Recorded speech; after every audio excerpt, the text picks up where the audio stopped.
have liked this and you have got benefit from this GST course.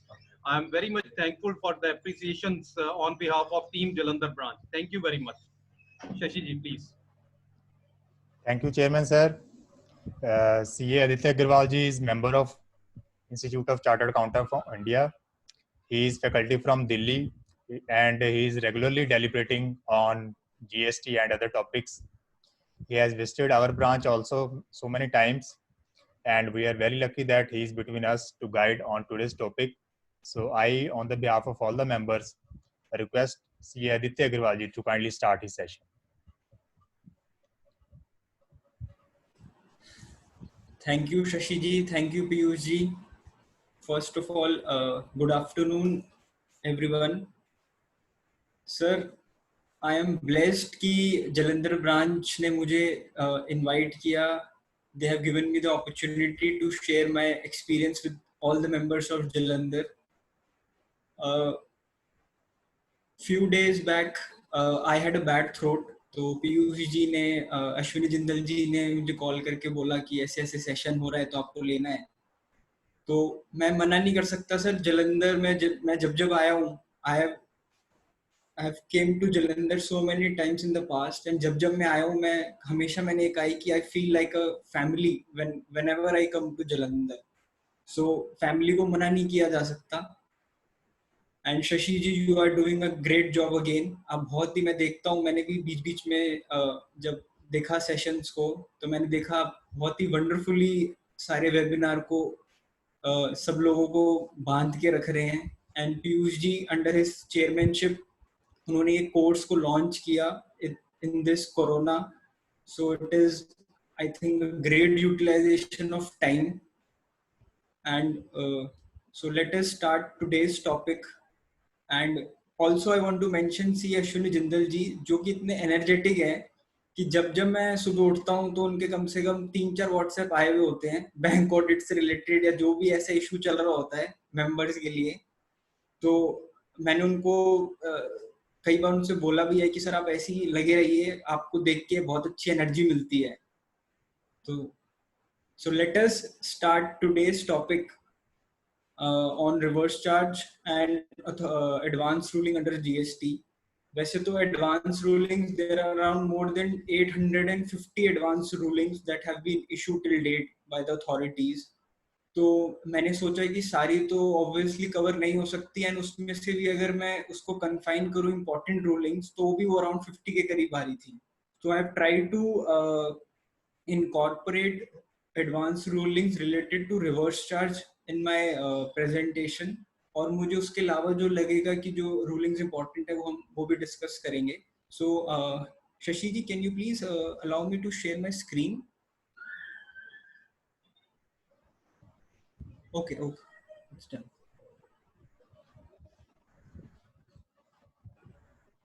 So is it visible, Shashi ji?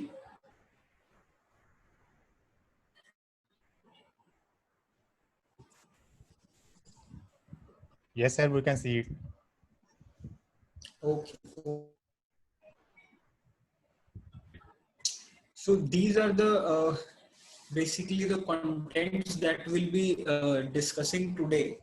So what is reverse charge, how it is different from normal mechanism, what are the provision related to registrations, time of supply, how can the recipient claim input tax credit, what all documentation are required specifically for reverse charge, how practically the return is filed for a GT, like for a person who is supplying services or goods which are covered under reverse charge. क्योंकि इसमें भी मैंने बहुत बार देखा है कि लोग कुछ न कुछ गलतियां करते हैं. Then we will be discussing detailedly on the supplies that are covered under reverse charge, few goods, services, and then the commerce operator under section 9 subsection 5, and then 9(4) unregistered to registered. And I have tried to incorporate advanced ruling between it. So I'm also switching off my video camera for better voice quality. I hope that's fine with all the members. Yes, sir, sure.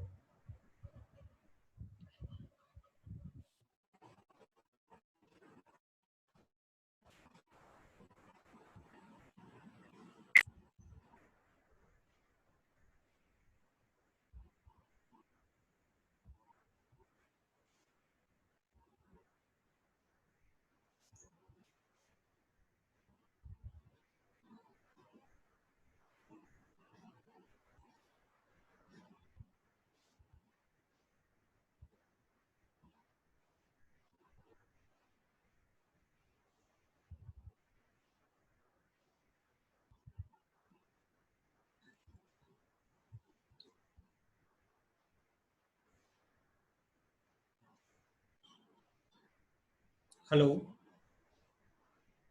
Yes.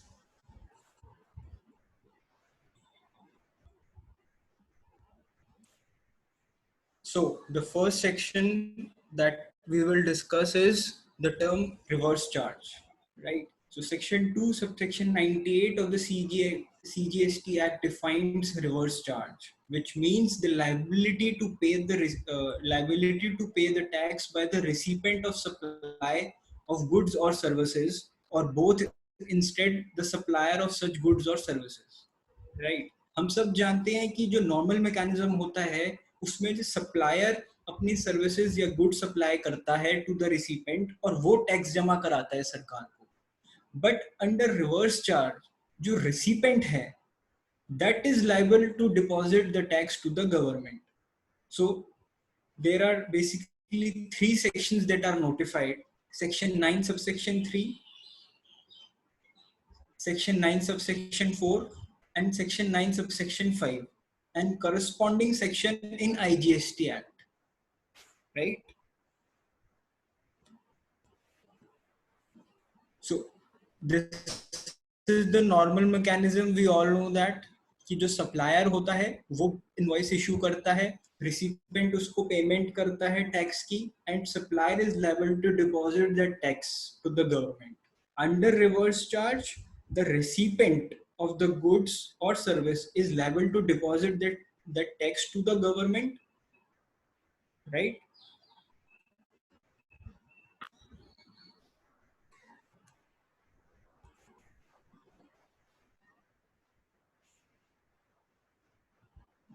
Sir, अब हमें सबसे पहले ये समझना है section 7 supply.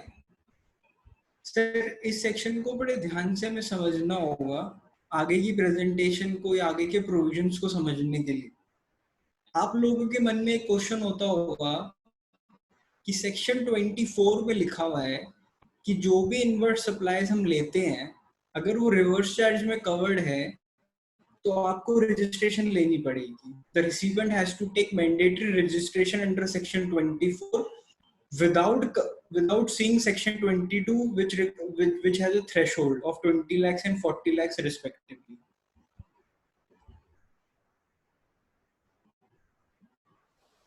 Sir, is my voice cracking? Shashi ji, am I audible to all? Sir, there is minor problem. Okay.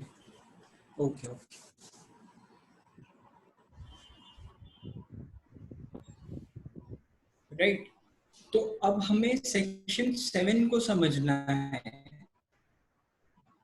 अगर तो section 7 कहता है कि all forms of supply of good service both such as sale, transfer, barter agreed to be made for consideration by a person in the course or furtherance of business. Sir, this word is very important. अगर वो supply नहीं है, अगर वो furtherance of business के लिए ही नहीं है, तो ऐसा नहीं है कि जो रिसिपेंट है उसको रजिस्ट्रेशन लेनी पड़ जाएगी.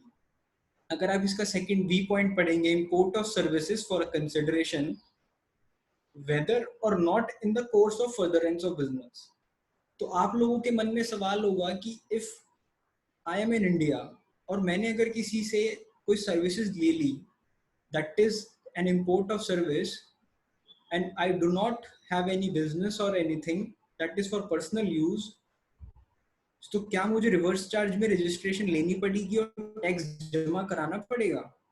The answer is yes. But again हमें एग्जेम्पशंस भी देखनी है. अगर इस ट्रांजैक्शन पे कोई एग्जेम्पशन होगी तो फिर ना तो जीएसटी लगेगा ना रिवर्स चार्ज की एप्लीकेबिलिटी होगी, राइट? हम इंपोर्ट ऑफ सर्विस को बहुत डिटेल में समझेंगे आगे. इसके लिए कुछ स्पेसिफिक एग्जेम्पशंस भी हैं, इसमें कुछ इश्यूज भी हैं, प्लेस ऑफ सप्लाई के भी इश्यूज हैं, इसके लिए एडवांस रूलिंग भी है. तो अब तक के लिए आप बस ये जानिए कि क्या इंपोर्ट ऑफ सर्विस अगर मैं कर रहा हूँ and that is not in the furtherance of business, तो भी रिसिपेंट को टैक्स जमा कराना पड़ेगा रिवर्स चार्ज में, राइट? और रजिस्ट्रेशन लेनी पड़ेगी. आगे चलते हैं. सर क्वेश्चन एंड आंसर मुझे बताया गया था कि एंड में लेने हैं, बट मैं चैट बॉक्स देख रहा हूँ, अगर किसी के कोई क्वेश्चन आंसर होंगे तो वो बीच में बता सकता है. मैं उसको एड्रेस करता रहूं।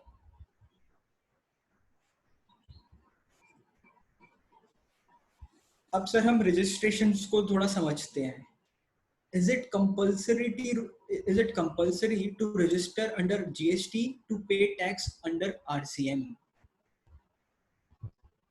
इसमें बेसिकली हमें 3 सेक्शंस को रेफर करना पड़ेगा, section 22, section 23 and section 24, right? अब before going to these section in detail, can anyone answer कि reverse charge can be paid via ISD registration? Suppose sir अपना चैट बॉक्स को यूज करिए। अब इसको हम डुअल वे क्वेश्चन आंसर्स बनाएंगे। अगर हम सपोज मिस्टर ए है, हेड ऑफिस है उसका पंजाब में, उसने रजिस्ट्रेशन ले रखी है पंजाब में ISD की रजिस्ट्रेशन, और कोई उसकी रजिस्ट्रेशन नहीं है। उसने वहां पे कोई ऐसी सर्विस ली that was applicable to reverse charge, suppose a GTA service. So can that reverse charge be paid through that ISD registration or not? I'm waiting for your answer, sir. Say yes or no in the chat box. You have 1 minute.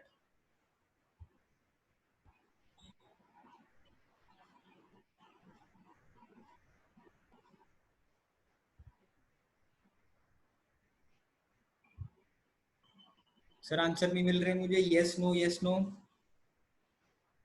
no। Suresh ji कह रहे हैं no.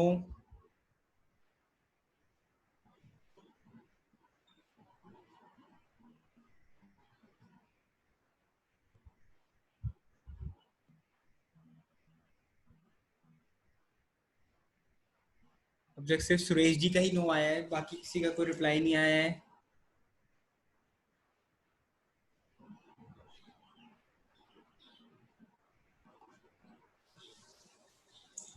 चलिए sir, हम ये समझते हैं कि जो ISD की रजिस्ट्रेशन होती है उसमें जो रिसिपेंट होता है वो रजिस्टर्ड तो होता है, but ISD registration can only be used for transfer the input tax credit. Reverse charge can not be paid through ISD registration.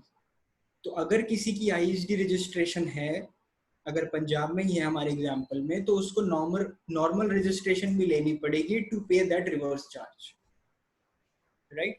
आगे चलते हैं। Now we will discuss in detail section 22, 23 and 24. Sir ध्यान से सुनिएगा, बहुत important है, और इसके लिए कम से कम 3 अथॉरिटी ऑफ एडवांस रूलिंग भी आ गई हैं, तो बड़े ध्यान से समझिएगा सर। सेक्शन 22 सब सेक्शन 1 आपके लिए मैं पढ़ रहा हूं, आपकी स्क्रीन पे भी दिख रहा है, बट फिर भी मैं उसका जो मेन पॉइंट है I am reading for you all. वो ये कहता है कि every supplier shall be liable to register under this act from where he makes a taxable supply if the aggregate turnover, हम सब जानते हैं 40 lakhs in case of goods and 20 lakh in case of service। तो जहां से आप taxable supply कर रहे हैं वहां से आपको रजिस्ट्रेशन लेनी पड़ेगी, ठीक है? अब हम बात करते हैं सेक्शन 23 की। सेक्शन 23 क्या कहता है? The following person shall not be liable to registration। पहला, any person engaged exclusively in the business of supplying goods or services or both that are not liable to tax or wholly exempt from tax, right? अगर तो कोई supplier ऐसी चीजों में deal कर रहा है या ऐसी सर्विसेज दे रहा है या ऐसी गुड्स दे रहा है जिसपे कोई टैक्स ही नहीं है, एग्जेम्प्ट है टैक्स से, तो उसको सेक्शन 23 कहता है कि आपको रजिस्ट्रेशन लेने की ही जरूरत नहीं है। अब बात करते हैं सेक्शन 24 जो कि कहता है कंपल्सरी रजिस्ट्रेशन। सेक्शन की लैंग्वेज को सर ध्यान से पढ़िएगा। Notwithstanding anything contained in section 1 of section 22, the following categories of persons shall be required to be registered under this act. Person who are required to pay tax under reverse charge। Section 24 कहता है compulsory registration का कि आपको reverse charge के लिए registration mandatory होगा। Section 22(1) को overrule कर रहा है। जो कि कहता है कि थ्रेशोल्ड जो 20 lakhs की 40 lakhs की उसको ओवर रूल कर रहा है। तो सर अब मेरा सिंपल सा आप लोगों से क्वेश्चन है, इस बार मैं पार्टिसिपेंट्स की पार्टिसिपेशन चाहूंगा sir.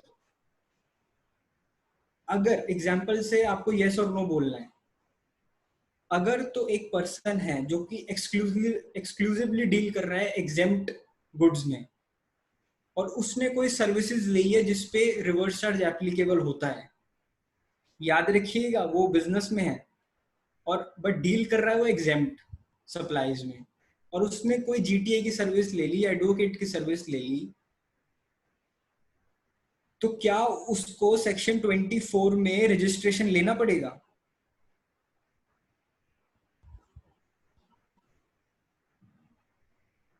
Yes yes yes yes, no no no, mix answer sir. Priya कह रही है यस, शगुन कह रही है यस, अनिल जी कह रहे हैं यस, कुछ लोगों ने कहा है नो, मनिंदर जी कह रहे हैं यस, मिक्स आंसर आ रहे हैं सर।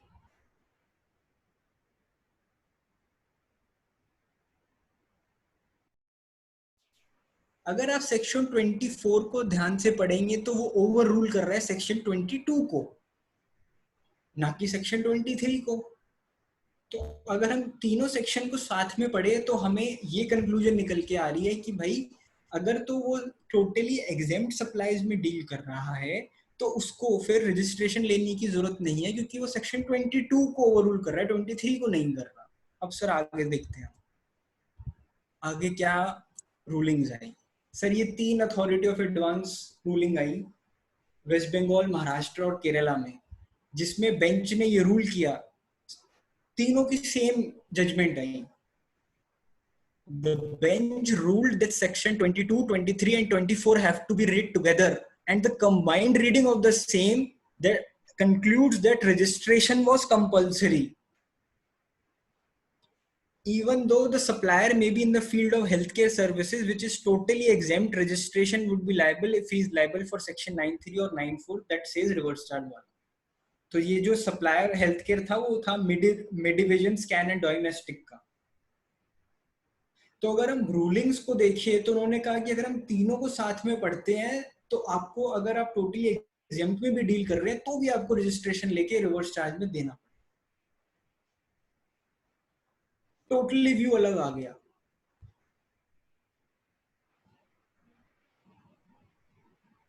तो सर अब हमें व्यू लेना पड़ेगा। हम सब जानते हैं कि जो एडवांस रूलिंग आती है कहीं ना कहीं वो बायस्ड होती है, तो इसमें हमें व्यू लेना पड़ेगा। तो मेरा पर्सनल व्यू है कि registration is not compulsory even if section 24 conditions apply, provided section, however one exposes himself to litigation, तो सर लिटिगेशन का पार्ट बन जाएगा। मैंने आपको एक व्यू दिया है पढ़ने का, हम 22, 23, 24 को कैसे पढ़े, उस पे क्या रूलिंग आई, ये हाई कोर्ट्स में भी अभी पेंडिंग है कुछ ना कुछ। Sir on what basis advance ruling has been given, आपको सर मैं अगर एक एक एडवांस रूलिंग पढ़ाऊंगा तो मेरा जो सेशन है मैं आधा भी पूरा नहीं कर पाऊंगा। आपको मैंने ये प्रेजेंटेशन ऑब्वियसली आपको कहीं शशि जी ब्रांच ऑफिशियल्स दे देंगे, आप इनकी रूलिंग को पूरा अगर पढ़ेंगे तो आपको समझ में आएगा, बट तीनों की जजमेंट सेम है। बट मेरा व्यू और कहीं ना कहीं आप सबका व्यू यही है कि रजिस्ट्रेशन नहीं लेनी पड़ेगी, which is I am also on the same view, but litigation है, राइट? आगे चलते हैं।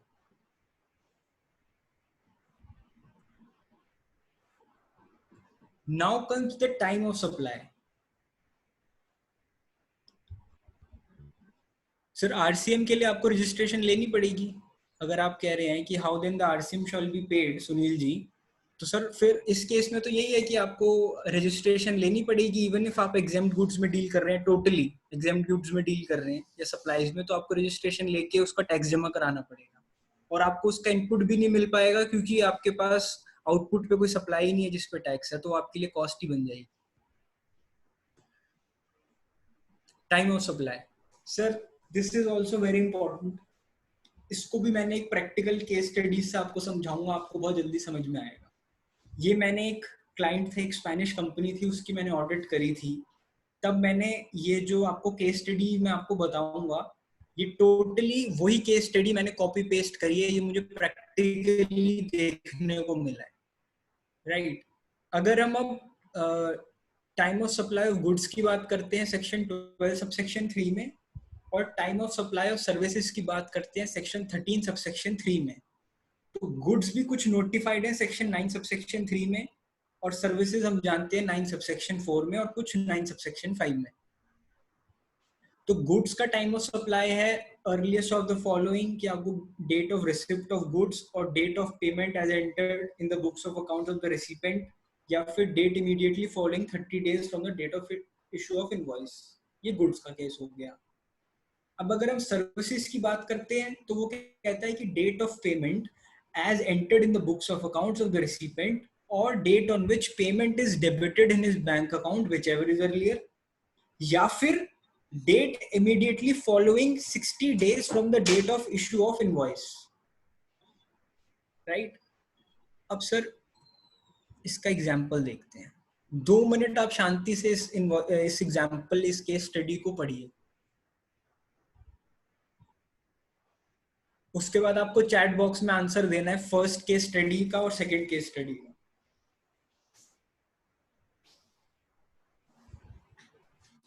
आपको ये आंसर देना है कि ये एक तरीके से सर्विसेज के लिए है, कि हमने लीगल सर्विसेज ली है क्लाइंट ने आपके, और ये सारे इसमें 2 केस बने हैं। इस पर रिवर्स चार्ज जमा हुआ है 20 अक्टूबर को और 20 फरवरी को। डेट ऑफ पेमेंट भी दी गई है, डेट ऑफ इनवॉइस भी दिया है।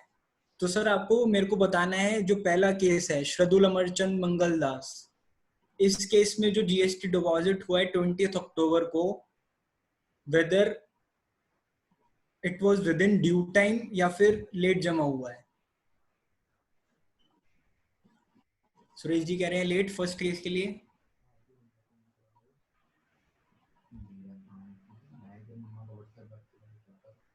मोहक जी भी कह रहे हैं लेट।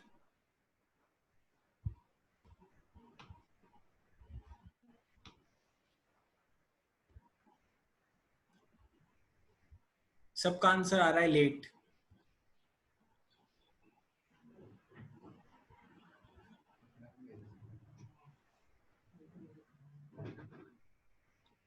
अब सर आपको बताना है सेकंड केस में, क्या सेकंड केस में भी आंसर लेट है या it is within due time?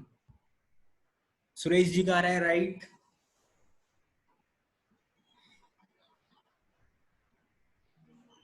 Sir आज हमें सारे प्रोविजंस, रिवर्स चार्ज को सब कुछ पूरा निचोड़ के समझना है। कोई भी चीज ऐसी ना रह जाए कि अब हम रिवर्स चार्ज में हमें पता ना हो।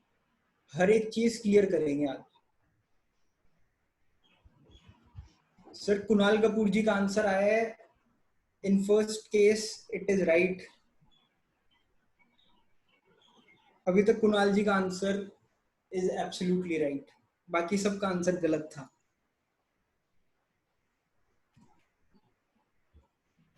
This is the answer sir. अब इसको शांति से पढ़िए सर।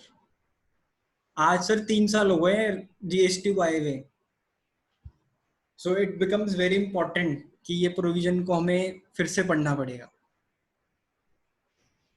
सेक्शन 13 सबसेक्शन 3 क्या कहता है कि रिवर्स चार्ज सर्विसेज के केस में क्या कहता है कि date of payment made to the recipient और date immediately following 60 days from the date of issue invoice, whichever is earlier.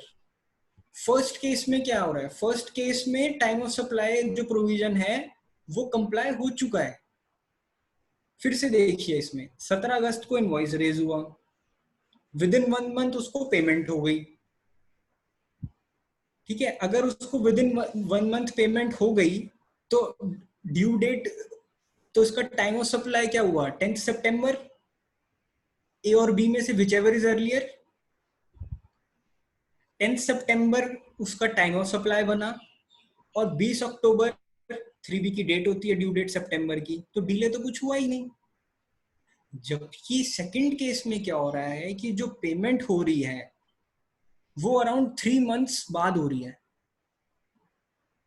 Date of invoice था 10th सितंबर, date of payment to vendor हुई 10th ऑफ जनवरी, और जो GST deposit हुआ वो payment वो consider करते हुए हो गया कि मैंने 10th जनवरी को उसको पे किया है, तो मैंने उसको जनवरी के रिटर्न में बुक करके फरवरी में जमा करा दिया। जबकि as per time of supply provision जो हमने अभी डिस्कस किया है, जो 61st डे है वो 9th ऑफ नवंबर है। अब 9th ऑफ नवंबर में टाइम ऑफ सप्लाई आ रहा है, तो दिसंबर में उसकी ड्यू डेट हो गई, डिले हो गया 62 डेज का। तो जब हम जीएसटी ऑडिट करते हैं या किसी भी क्लाइंट का लिमिटेड रिव्यू करते हैं, जीएसटी का हेल्थ चेकअप करते हैं क्लाइंट्स का, तो हमें ये तो पता होता है कि ये सर्विसेज रिवर्स चार्ज पे है कि नहीं है कहीं ना कहीं, बट हमें टाइम ऑफ सप्लाई का प्रोविजन भी लगाना है। ये नहीं है कि रिवर्स चार्ज पे हो चुका है कि नहीं, हमें इस प्रोविजन को भी अप्लाई करना है। आई होप ये आपको क्लियर होगा। किसी के कोई डाउट्स हैं इस केस में या कोई इशू है तो वो मेरे को चैट बॉक्स में लिख के बता सकता है, एल्स आई कैन प्रोसीड।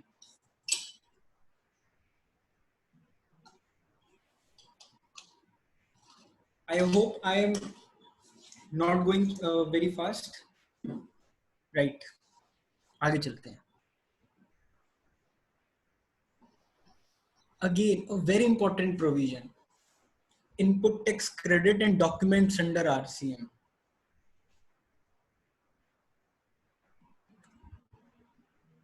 हम सब जानते हैं कि reverse charge has to be paid in cash. अब होता क्या है कि हम सबको पता ही है, अगर मैं आपके अगर पार्टिसिपेंट्स 62 हैं तो 62 में से 62 कहेंगे कि रिवर्स चार्ज कैश में पे होगा, एग्रीड। बट आज तक हमें ये नहीं पता कि इसकी लीगल बैकिंग क्या है, ये कहाँ से लिख के आ रहा है कि रिवर्स चार्ज कैश में पे होगा। अगर वो मैं किसी से पूछूंगा तो वो नहीं पता होगा।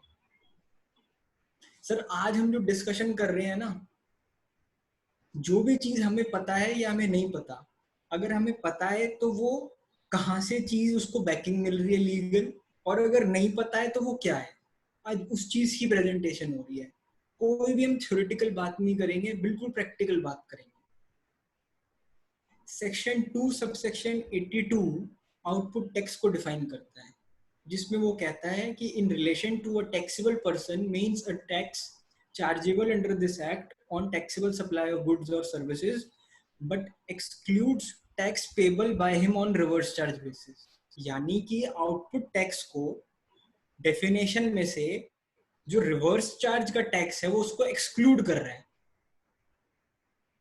अब अगर हम सेक्शन 49 सबसेक्शन 4 की बात करेंगे, जिसमें लिखा basically section 49 and payment of tax to the government, अगर हम उसको देखेंगे तो वो क्या कहता है कि the amount available in the electronic credit ledger may be used for making any payment towards output tax। यानी कि जो मेरा क्रेडिट है आईटीसी, वो मैं अपनी आउटपुट टैक्स को पे करने के लिए यूज कर सकता हूँ, बट आउटपुट टैक्स में रिवर्स चार्ज की लायबिलिटी को एक्सक्लूड किया हुआ है। इसका मतलब ये हुआ कि मैं आईटीसी को यूज नहीं कर सकता रिवर्स चार्ज की पेमेंट को पे करने के लिए। तो फिर दूसरा ऑप्शन क्या हुआ, कैश। तो आपको कैश लेजर यूज करना है, राइट। तो हम जो चीज बोलते हैं या हम जो चीज समझते हैं उसकी लीगल बैकिंग कहाँ से आ रही है, वो यहां से आ रही है, राइट। आगे चलते हैं।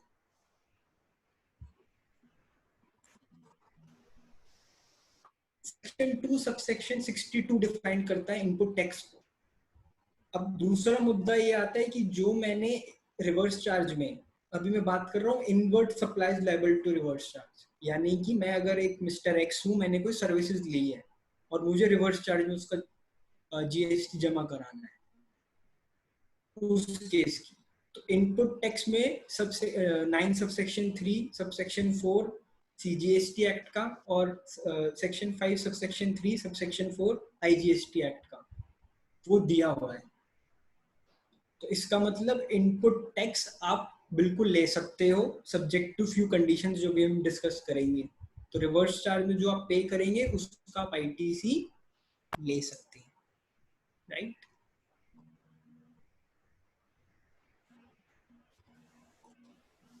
Documentation and provisions. कल सोनिया जी ने मेरे ख्याल से अभी सोनिया जी ने डॉक्यूमेंटेशन लिया ही है, तो आपको कहीं ना कहीं अकाउंट एंड रिकॉर्ड्स की रेलेवेंस भी बिल्कुल पता चली होगी। मैं उसको फिर से रिवर्स चार्ज के लिए आपको थोड़ा सा ब्रीफ कर रहा हूँ कि आप रिवर्स चार्ज में पे तो कर सकते हैं। सर एक क्वेश्चन और आया, अब अपना चैट बॉक्स फिर से थोड़ा आपकी उंगलियां को वेट कर रहा है कि क्या मैं जो आईटीसी क्लेम कर सकता हूँ रिवर्स चार्ज का, वो किस डॉक्यूमेंट पे क्लेम कर सकता हूँ। सुरेश जी का मैसेज आया है, सेल्फ इनवॉइस और इनवॉइस क्या डॉक्यूमेंट है। सेक्शन 16 बोलता है, रूल्स में भी बोलता है कि आपके पास डॉक्यूमेंट होना चाहिए जिसके बेसिस पे आप क्रेडिट लेंगे। कौन सा डॉक्यूमेंट है? Self invoice, sale invoice and actual payment, मिनिकल जी चलान, जॉनी जी कह रहे हैं challan, anyone for payment voucher, self invoice and paid challan, Anil ji, right. Section 31 subsection 3 clause F, वो ये कहता है a registered person who is liable to pay tax under reverse charge shall issue an invoice in respect of goods or services both received by him for the supplier who is not registered। यानी कि invoice चाहिए है तो एक तरीके से self invoice ही हो गया, तो आपके पास सेल्फ इनवॉइस होना चाहिए। अगर हम आईटीसी रूल की बात करते हैं सेक्शन 16 की, वो ये कहता है कि एन इनवॉइस, आपके पास जो डॉक्यूमेंट होना चाहिए जिसपे आप क्रेडिट ले सकते हैं, an invoice issued in accordance with the provision of clause F of section 3 of section 31 subject to payment of tax.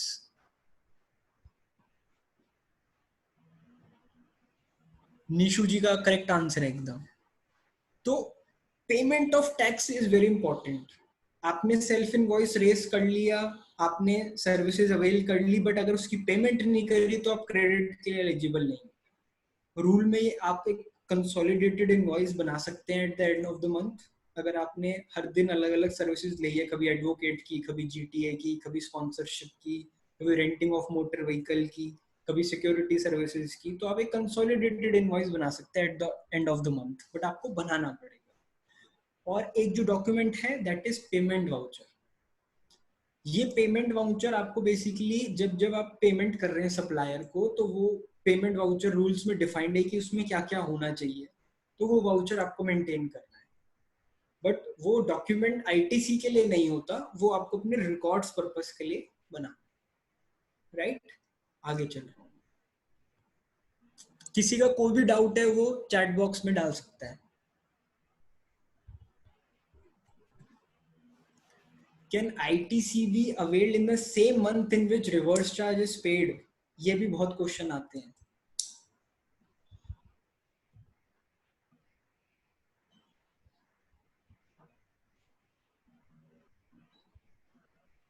Yes Abhishek ji, self invoice बनाना पड़ेगा। Can ITC be availed in the same month in which reverse charge is paid?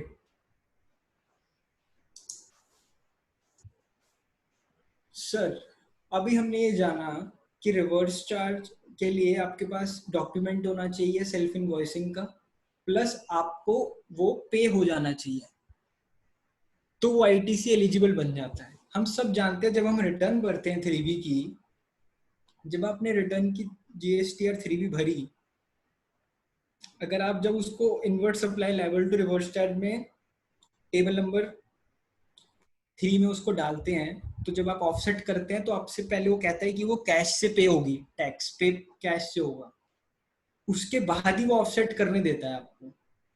आप उसको ITC भी claim कर लेते हैं उधर, वहां पे ऑप्शन आता है आईटीसी वाले टेबल में। तो कायदे से आपने इनपुट लेने से पहले उसको टैक्स पे कर दिया है, तो आप सेम महीने में इनपुट ले सकते हैं क्योंकि आपने पहले टैक्स पे कर दिया है ऑलरेडी। लोग जनरली क्या करते हैं कि फरवरी में पे कर देते हैं, मार्च में इनपुट लेते हैं, दैट इज ओके, बट आप सेम मंथ में ले सकते हैं, लीगली कोई प्रॉब्लम नहीं है। ठीक है, आगे चलते हैं। अब ये छोटा सा इशू है, मैं इस पर ज्यादा टाइम नहीं लगाऊंगा। मैंने जितने भी प्रोविजन है रिवर्स चार्ज के एक्ट में सारे कवर करे हैं। सेक्शन 17 सबसेक्शन 2, हम सब जानते हैं 17 सबसेक्शन 2 क्या कहता है। वो ये कहता है कि अगर आप पार्टली एग्जेम्प्ट सप्लाईज के लिए हैं, सप्लाईज दे रहे हैं, पार्टली टैक्सेबल सप्लाईज दे रहे हैं, तो आपको रूल 42-43 में प्रोपोर्शनेट इनपुट रिवर्स करना पड़ता है, राइट। अब अगर हम सेक्शन 17 सबसेक्शन 3 की बात करें तो वो ये कहता है the value of exempt supply under 17(2) shall include supplies on which recipient is liable to pay tax on RCM। तो क्या मुझे अब आंसर चाहिए sir, inward supply liable to reverse charge और आउटवर्ड सप्लाईज? यहाँ पे जो सेक्शन की बात हो रही है वो इनवर्ट सप्लाईज की बात हो रही है या आउटवर्ड सप्लाईज की? ये जो सेक्शन ड्राफ्ट हो रखा है ये उस पर्सन की बात हो रही है, जीटीए की बात हो रही है, या जो जीटीए की सर्विस ले रहा है उसके लिए, एक्स की? तो आपको आंसर देना है जीटीए या फिर एक्स, चैट बॉक्स में।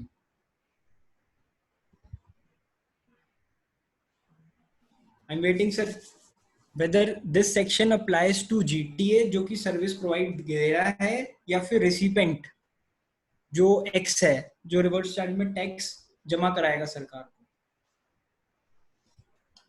मोहक जी कह रहे हैं आउटपुट, सुरेश जी कह रहे हैं service provider output, right. Correct answer is outward supply. तो अगर कोई जीटीए है उसके लिए ये सेक्शन दिया हुआ है कि उसको रिवर्सल करने की जरूरत नहीं है ऑब्वियसली, क्योंकि जब टैक्स ही रिसिपेंट को जमा कराना है तो, राइट। आगे चलते हैं। Now I will try to cover this small point also, क्योंकि इसमें भी कहीं ना कहीं मेरी जलंधर में ही और बहुत सारी ब्रांचेस में और इवन दिल्ली के स्टडी सर्कल्स में भी बहुत बात होती है इसके लिए आज तक। अब आपके लिए केस स्टडी है, आपको मुझे बताना है मेरा क्लाइंट है जो जीटीए की सर्विस देता है, यानी कि उसकी जो सप्लाईज है वो रिवर्स चार्ज में कवर्ड है, हम उसके लिए रिटर्न की बात कर रहे हैं अभी। क्या मैं उसको टेबल नंबर 3 के ए पार्ट में डालूंगा या फिर मैं उसको सी में डालूंगा? आंसर आना चाहिए ए, सी या ई, तीनों में से कहां डालूंगा sir? I am waiting for the answers. Deepak ji कह रहे हैं C. I need participation sir. Akriti please repeat. Yes, मैं आपको ये पूछ रहा हूं कि हम एक जीटीए, एक सर्विस प्रोवाइडर की रिटर्न भर रहे हैं 3B, जिसमें रिसिपेंट को टैक्स जमा कराना है।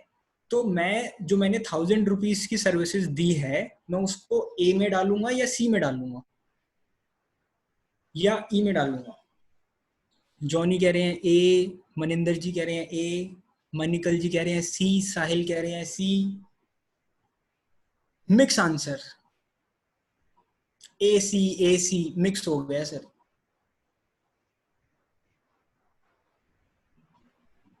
So the correct answer is a. Sir अभी हमने समझा जो हमारी रिवर्स चार्ज की सप्लाईज होती हैं, जीटीए की मैं बात करूं तो वो एग्जेम्प्ट सप्लाईज नहीं है। अगर वो एग्जेम्प्ट होती तो रिवर्स चार्ज की बात ही नहीं आती। वो टैक्सेबल तो है बट रिसिपेंट को टैक्स जमा कराना है, ना कि सप्लायर। तो हम उसको ये नहीं कह सकते कि वो एग्जेम्प्ट सप्लायर्स है। तो आप उसको टेबल नंबर ए में डालेंगे, टोटल टैक्सेबल वैल्यू 1000 रुपीज। अब बात आती है कि इंटीग्रेटेड सेंट्रल स्टेट इसमें कहां से डालेंगे? तो यहाँ पे आपको 0 डालना है। आप 0.1 कर देंगे तो भी वो ले लेगा राउंड ऑफ करके। तो टैक्स यहाँ पे 0 जाएगा, टैक्सेबल वैल्यू 1000 रुपीज जाएगी। बीके टंडन जी कह रहे हैं is it for GT only? No sir, GT was just an example. मैं आपको ये बता रहा था कि कोई भी सर्विस प्रोवाइडर जिसकी सप्लाईज रिवर्स चार्ज में कवर्ड है, उनके लिए, उन सबके लिए रिसिपेंट को टैक्स जमा कराना है, तो उसकी आउटवर्ड टैक्सेबल सप्लाई तो है, वो एग्जेम्प्ट सप्लाई नहीं है। तो आप यहाँ पे टेबल नंबर ए में टैक्सेबल वैल्यू में 1000 रुपीज डालेंगे, टैक्स को आप 0 कर देंगे। हम सब जानते हैं जब आप GSTR 1 भरेंगे तो B2B में आपके पास ऑप्शन होती है, B2B में आप जाएंगे तो उसी का ही स्क्रीनशॉट मैंने लगाया है। अब वहां पे रिसीवर का GSTN डालेंगे और सप्लाईज अट्रैक्ट रिवर्स चार्ज उस पर टिक कर देंगे। ऑटोमेटिकली आपकी जो टैक्स लायबिलिटी होगी 3B और 1 से मैच हो जाएगी। आई थिंक ये पॉइंट क्लियर है। तो हमने अगर कोई गलती करी है तो आपको वो आगे ध्यान रखनी है कि वो आगे ना हो। एग्जेम्प्ट सप्लाई नहीं है सर, वो टैक्सेबल सप्लाई है और आपको इसको ऐसे रिपोर्ट करना है, इससे आपका सब कुछ ठीक जाएगा। आपने रिपोर्ट भी ठीक की, आपका टैक्स भी मैच हो गया और सरकार को ये रिपोर्ट भी हो गया कि उसको कहीं ना कहीं 2 में दिख जाएगा कि भाई ये इसकी लायबिलिटी थी जो इसको पे करनी है रिवर्स चार्ज की, जब आप इस पर टिक करेंगे। राइट, मैं आगे चल रहा हूँ।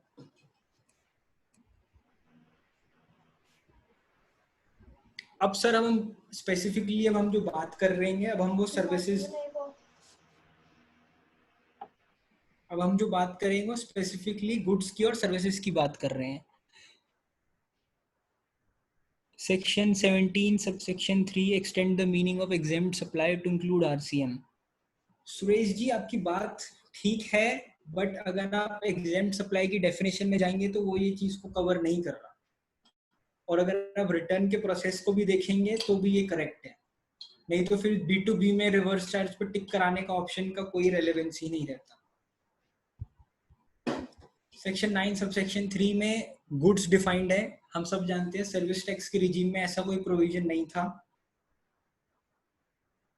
अब GST में ऐसा प्रोविजन है कि गुड्स पे भी कुछ नोटिफाइड है जिस पे आपको GST रिवर्स चार्ज में देना होता है। और आपको ये बात ध्यान रखनी है कि अगर बाय मिस्टेक सप्लायर ने टैक्स जमा करा दिया और रिसिपेंट ने नहीं जमा कराया, तो रिसिपेंट की जो लायबिलिटी तब भी हटेगी नहीं to discharge that tax. Recipient को ही वो जमा कराना होगा, इवन इफ सप्लायर ने जमा करा दिया। अगर सप्लायर ने टैक्स गलत जमा करा दिया तो उसके बाद एक ही वे आउट है, दैट इज रिफंड, जिसका मेरे ख्याल से आंचल जी ने कल आपको पूरा एक्सप्लेन करा हो डिटेल में। राइट, मैं आगे चल रहा हूँ।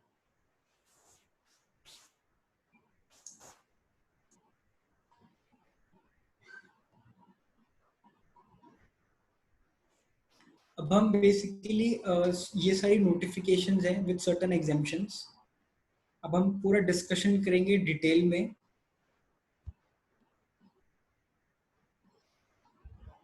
मनदीप जी का क्वेश्चन आया है, is it compulsory to take registration for supplier of service which are liable under RCM? नहीं सर, अगर एक नोटिफिकेशन आई हुई है कि अगर आप कोई ऐसी सर्विसेज दे रहे हैं जो कि टोटली एग्जेम्प्ट है और जिसपे रेसिपेंट को ही टैक्स जमा कराना है, तो आपको कोई रजिस्ट्रेशन लेने की जरूरत नहीं है। आई होप मनदीप जी मैंने आपका क्वेश्चन आंसर कर दिया है। बट अगर आप कोई भी टैक्सेबल सप्लाई कर रहे हैं तो एग्रीगेट टर्नओवर की डेफिनेशन में आ जाएगा, फिर आपको रजिस्ट्रेशन लेनी पड़ेगी अगर it crosses the threshold limit of 20 lakhs। तो अब हम एक एक करके एक एंट्री को डिटेल में डिस्कस करेंगे। राइट, मेरे को जो टाइम दिया गया है वो 1.5 घंटे का दिया है। मैं सारे जो क्वेश्चन है वो साथ में ही ले रहा हूँ, तो हो सकता है कि मैं सारे प्रोविजंस ना कवर कर पाऊँ विद इन टाइम, बट फिर भी I will try to cover maximum, or I will try to touch upon those points which we see on a daily basis, which are more relevant, right? Sir ये बात है goods की। जो notification 4/2017 है dated 28 जून 2017, उन सब चीजों में बेसिकली ये एंट्रीज है जिसमें वो बोलता है कि इन सब गुड्स के लिए और जो इनको सप्लाई कर रहा है उस केस में जो रेसिपेंट है उसको उसका टैक्स जमा कराना पड़ेगा। राइट, अगर हम एंट्री नंबर 7 की बात करें तो यूज्ड व्हीकल सीज, हम सब जानते हैं कस्टम्स में या कहीं ना कहीं कोई ना कोई सीज हो जाती है, कोई गुड्स या व्हीकल्स, तो एक तरीके से जो सप्लायर होता है वो गवर्नमेंट होती है। जो उसको खरीद रहा है उसको रिवर्स चार्ज में टैक्स जमा कराना होगा। अभी हमने जितनी भी डिस्कशन करी है that was all related to reverse charge provisions, कि क्या रजिस्ट्रेशन है, टाइम ऑफ सप्लाई क्या है, इनपुट कैसे मिलेगा, कौन सा डॉक्यूमेंट होना चाहिए, कैसे पे होगा, कैसे क्लेम करेंगे, कैसे रिटर्न भरेंगे। अब हम समझेंगे कि कौन कौन सी चीजें हैं जो रिवर्स चार्ज में कवर्ड है, राइट। तो ये सारी गुड्स स्पेसिफिकली हैं और जो उनको सप्लाई कर रहा है, तो उसको जो रिसिपेंट होगा उसको रिवर्स चार्ज में जमा कराना पड़ेगा, जो एप्लीकेबल टैक्स रेट होगा उस पर्टिकुलर गुड पे, राइट। अब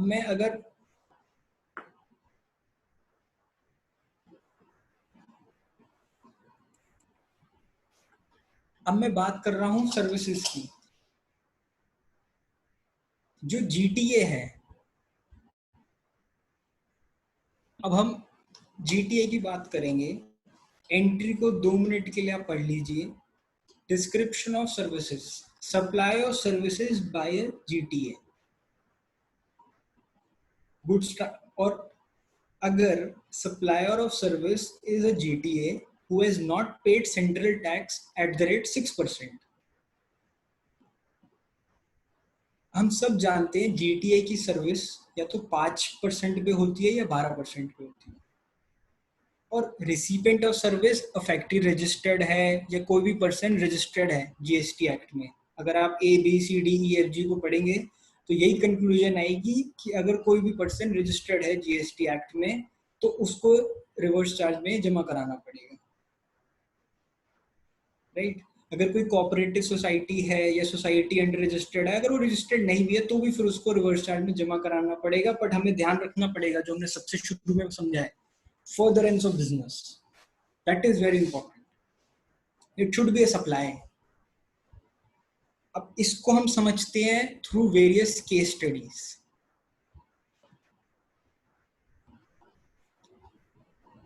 आज अपनी सारी कंफ्यूजन्स को दूर करना है सर हमें। ये 4 केस बन सकते हैं जीटीए की रिवर्स चार्ज की एप्लीकेबिलिटी के लिए, इसके अलावा कोई और केस नहीं बन सकता। अब आपको एक एक केस को समझना है। पहले केस में जीटी अनरजिस्टर्ड है, यानी कि टोटली उसका एग्जेम्प्ट सप्लाईज है, क्योंकि सामने वाले को रिसिपेंट को उसका टैक्स जमा कराना है तो उसको रजिस्ट्रेशन लेने की जरूरत ही नहीं है। जैसे अभी हमने बात करी है मनदीप सिंह जी का मैंने आंसर दिया, वो सेम चीज मैं आपको बोल रहा हूँ कि जब रिसिपेंट को ही जमा कराना है तो जीटीए ने रजिस्ट्रेशन नहीं ली और रिसिपेंट रजिस्टर्ड है, तो जो एप्लीकेबल टैक्स रेट है वो 5% है। वो रिवर्स चार्ज में जमा कराएगा और क्रेडिट ले लेगा रिसिपेंट। सेकेंड केस है कि जीटीए रजिस्टर्ड है और रिसिपेंट भी रजिस्टर्ड है, तो भी लायबिलिटी रिसिपेंट की है। जीटीए टैक्स कलेक्ट नहीं कर सकता 5%। हो सकता है जीटीए रजिस्टर्ड हो, वो और भी कोई सर्विस दे रहा हो ताकि इसलिए उसने रजिस्ट्रेशन ले रखी हो। सेकंड केस में भी जो रिसिपेंट है उसी को ही टैक्स जमा कराना है 5%। अगर हम थर्ड केस की बात करें कि जीटीए रजिस्टर्ड है और उसने 12% चार्ज कर दिया, अभी हमने नोटिफिकेशन में पढ़ा other than 6% CGST, other than 6% SGST, तो जीटीए रजिस्टर्ड है, उसने 12% चार्ज किया और रिसिपेंट रजिस्टर्ड है, तो उस केस में रिवर्स चार्ज एप्लीकेबल नहीं होगा। जीटीए वो 12% रिसिपेंट से कलेक्ट करेगा, अंडर नॉर्मल चार्ज वो जमा करा देगा, there is no reverse charge. तो जीटीए उस केस में इनपुट भी ले सकता है, जीटीए विद आईटीसी 12% लगा रहा है, रिसिपेंट उससे कोई मतलब नहीं है, वो नॉर्मल उसको पेमेंट करेगा और 12% का इनपुट ले लेगा, नो रिवर्स चार्ज। केस 4 में जीटीए रजिस्टर्ड है। केस 2, सर केस 2 ये है, अगर आप एंट्री को पढ़ेंगे ध्यान से, मैं फिर से आपको बता रहा हूँ। Supplier of service is a GTA who has not paid central tax at the rate 6%। आप इसको समझिए 12%। ऐसा जीटीए का सप्लायर है जो जीटीए की सर्विस दे रहा है जिसने 12% के अलावा जो चार्ज कर रहा है वो रिवर्स चार्ज में आएगा, यानी कि 5%। केस 2 में जीटीए रजिस्टर्ड है, ठीक है, उसने अब जीटीए रजिस्टर्ड है, उसके पास दो ऑप्शन है, या तो वो 5% चार्ज कर सकता है या वो 12%। 12% चार्ज करेगा तो रिवर्स चार्ज की कैटेगरी से ही हट गया, नोटिफिकेशन में क्लियर कट लिखा हुआ है अदर देन 12%।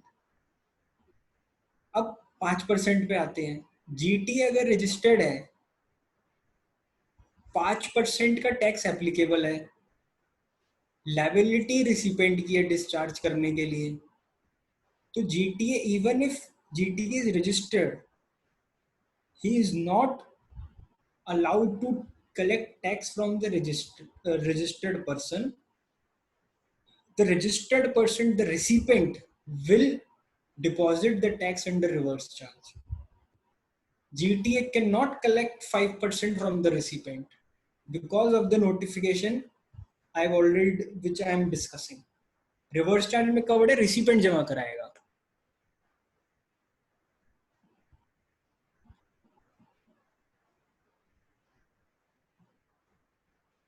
नहीं सुनील जी, आप अगर नोटिफिकेशन को भी जो हमने डिस्कस करा है, फिर तो रिवर्स चार्ज का कोई मतलब ही नहीं रहा ना।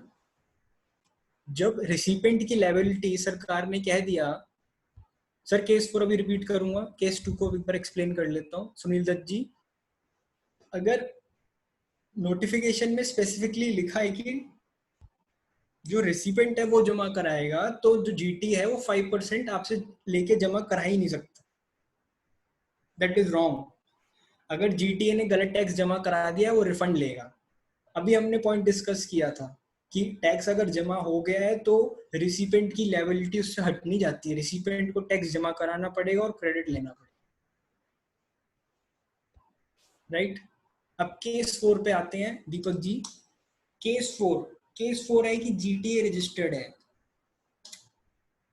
अब अगर जीटीए रजिस्टर्ड है, जीटीए के पास दो ऑप्शन है, या तो वो 5% चार्ज करता है विदाउट टेकिंग आईटीसी, या फिर 12% चार्ज करता है विद टेकिंग आईटीसी। ये जीटीए के लिए बात कर रहा हूँ मैं।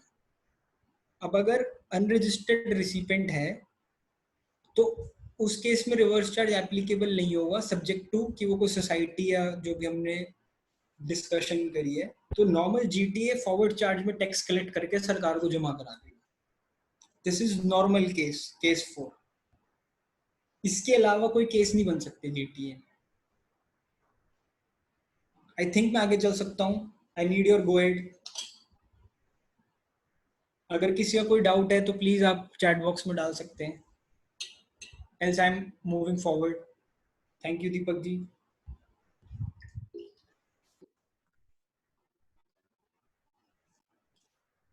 आकृति केस 4। केस 4 में फिर से रिपीट कर रहा हूँ। केस 4 में बेसिकली जीटीए रजिस्टर्ड है, उसके पास दो ऑप्शन होती है जीटीए के पास, या तो 12% चार्ज करेगा या फिर 5%। 12% with taking ITC, 5% without taking ITC. अगर रेसिपेंट अनरजिस्टर्ड है तो जीटीए एक नॉर्मल टैक्स पेयर की तरह वो टैक्स कलेक्ट करके सरकार को जमा कराती है। That is the case 4। अब कुछ एग्जेम्पशंस भी है जीटीए के लिए। आई am not explaining these exemption in detail. You can refer to this exemptions as soon as Shashi ji or the relevant person circulate the presentation to you, right? Now the second entry is legal services. So the services provided by advocate to any business entity, उस case में जो business entity है उसको reverse charge में वो tax जमा कराना है, राइट। इस तो जो रेसिपेंट है वो बिजनेस एंटिटी होना चाहिए।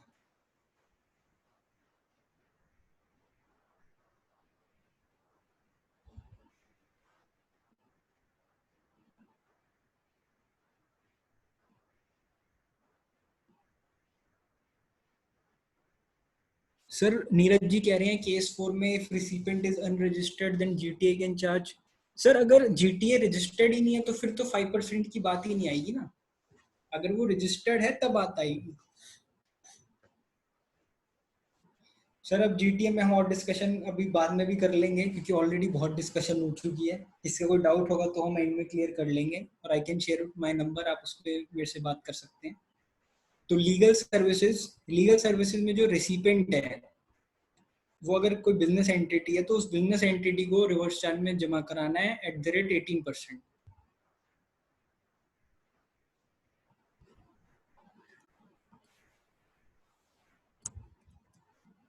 इसके लिए भी कुछ एग्जाम्पशंस हैं कि अगर सर्विस प्रोवाइड कर रही है कोई एडवोकेट टू, अगर किसी पर्सनल किसी एनी ऐसे किसी पर्सन को कर रहे हैं जो पर्सनल है या बिजनेस एंटिटी है जिसकी टर्नओवर 20 लाख से कम है, तो उसके लिए एग्जाम्पशंस है। तो अगेन मैं इस पे डिटेल में नहीं जा रहा हूँ, आप इसको रेफर कर सकते हैं।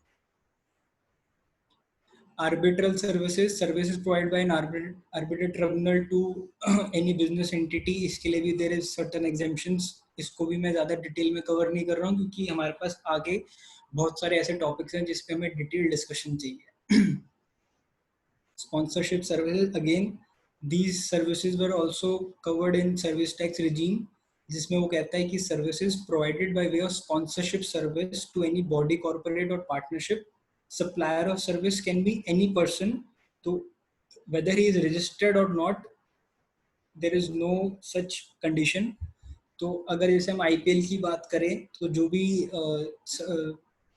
भी अगर कोई स्पॉन्सरशिप दे रहा है, तो अगर रेसिपेंट इज बॉडी, कॉर्पोरेट और पार्टनरशिप फर्म, तो उस केस में रेसिपेंट को उसका टैक्स जमा कराना पड़ेगा under sponsorship, right. Again now this is a very important point.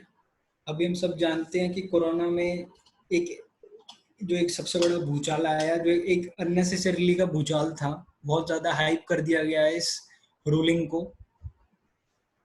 February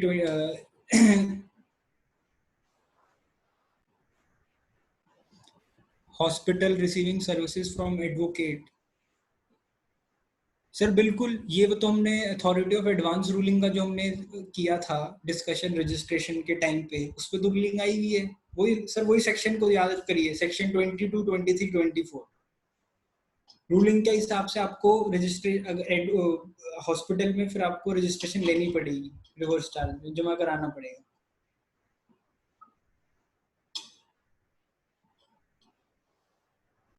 Sir, body corporate, I don't think it includes trust also. I don't think so. I have to check if it includes trust. As per my knowledge, मेरे हिसाब से तो include नहीं करता।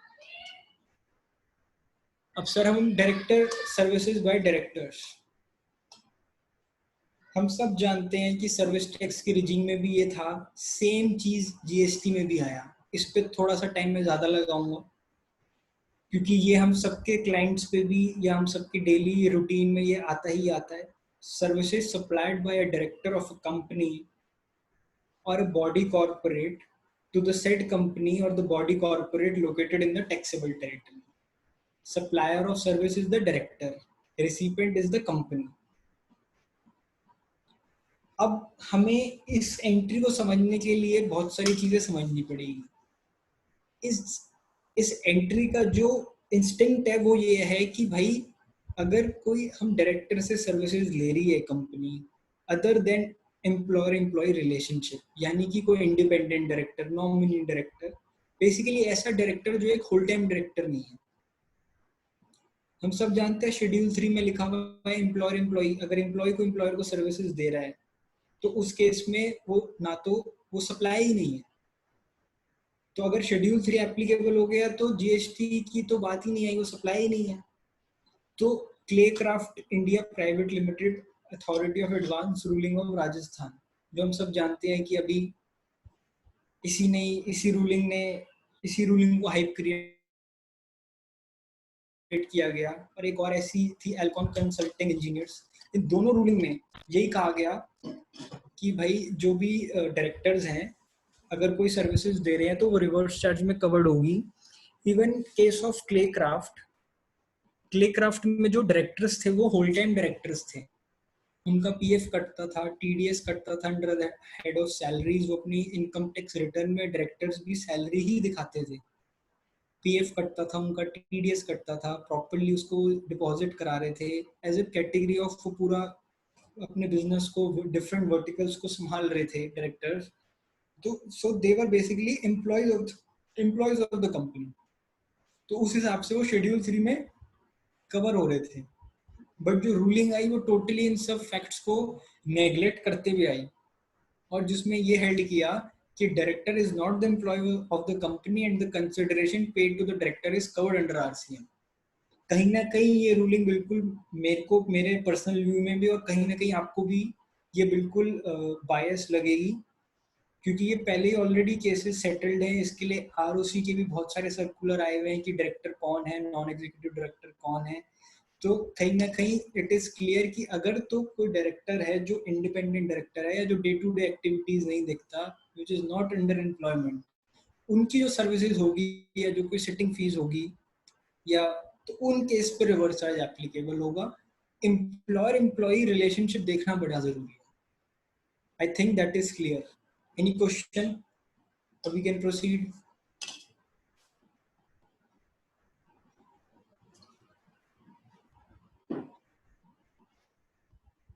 Right. So I'm proceeding now. Clear. Thank you, Maninder ji.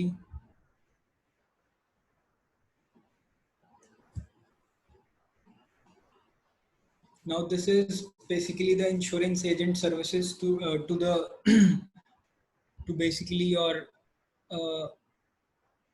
insurance agent services to the insurance company, and that the recovery agent services to the banking company. इसमें हम LIC का cases ले सकते हैं. So this is very normal case. I don't think इस पर discussion की as such कोई need है. You can refer it to later.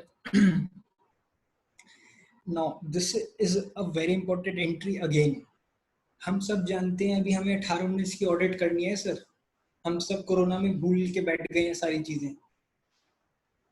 हमें 30 जून 2020 18-19 की भी जीएसटी ऑडिट करनी है. ऑब्वियसली द डेट इज, हम सब जानते हैं कि वो बढ़ेगी, बट मैं आपको बता रहा हूँ मैंने कल ही 4 जीएसटी ऑडिट अपलोड करी है 18-19 की, और मैं आपको सच बताऊंगा पोर्टल इतना बढ़िया चल रहा है, कोई भी एरर नहीं आया.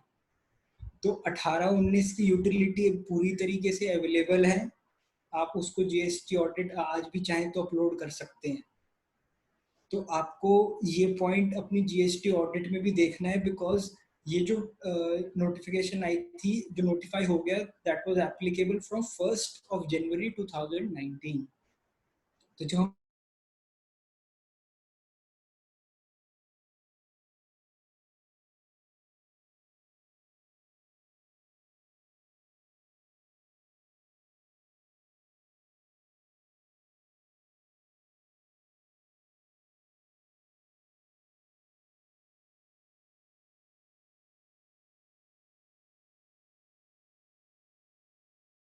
हायर कौन है? Any person other than a body corporate. Any person other than a body corporate, recipient a registered person in the following specified categories. उसमें बोलता है कि जो सर्विस प्रोवाइडर है उसी को ही जमा कराना होगा. जैसे अगर आप किसी गवर्नमेंट डिपार्टमेंट को दे रहे हैं, गवर्नमेंट एजेंसी को, तो वो फॉरवर्ड चार्ज में ही कवर्ड है, अन्यथा वो रिवर्स चार्ज में कवर्ड होगा. अब केसेस समझते हैं, इससे आपको क्लियर हो जाएगा.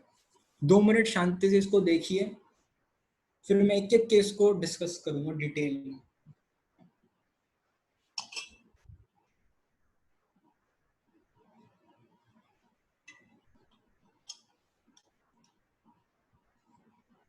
जो हमारा पहला केस है, जो सप्लायर है वो एक रजिस्टर्ड पार्टनरशिप है, और जो रेसिपेंट है वो जीएसटी में रजिस्टर्ड है. ठीक है, जो रेट है उस पर 18% है, राइट. जीएसटी में सिक्योरिटी सर्विस का रेट इज 18%. तो जो नोटिफिकेशन है वो क्या कहती है? सप्लायर कोई भी पर्सन हो सकता है, बॉडी कॉर्पोरेट. आसान भाषा में एक कंपनी को छोड़ के अलावा कोई भी अगर सर्विस प्रोवाइडर है तो रिवर्स चार्ज एप्लीकेबल हो जाएगा. तो पहले केस में पार्टनरशिप फॉर्म है, other than a body corporate, तो रिवर्स चार्ज कवर्ड हो जाएगा. 18% रेसिपिएंट जमा कराएगा. अब एक अनरजिस्टर्ड कंपनी है, अनरजिस्टर्ड कंपनी है sir, company. Any person other than a body corporate. Body corporate है, कंपनी है, बस रजिस्टर्ड नहीं है. रेसिपिएंट रजिस्टर्ड है, जीएसटी रिवर्स चार्ज की बात ही नहीं आई. थर्ड केस क्या है? एक अनरजिस्टर्ड इंडिविजुअल है, any person other then body corporate.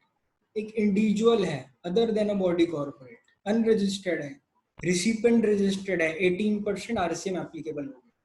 तो जो सप्लायर ऑफ सर्विसेज है वो रजिस्टर, उसको पहले ये देखना है कि वो बॉडी कॉर्पोरेट है या नहीं।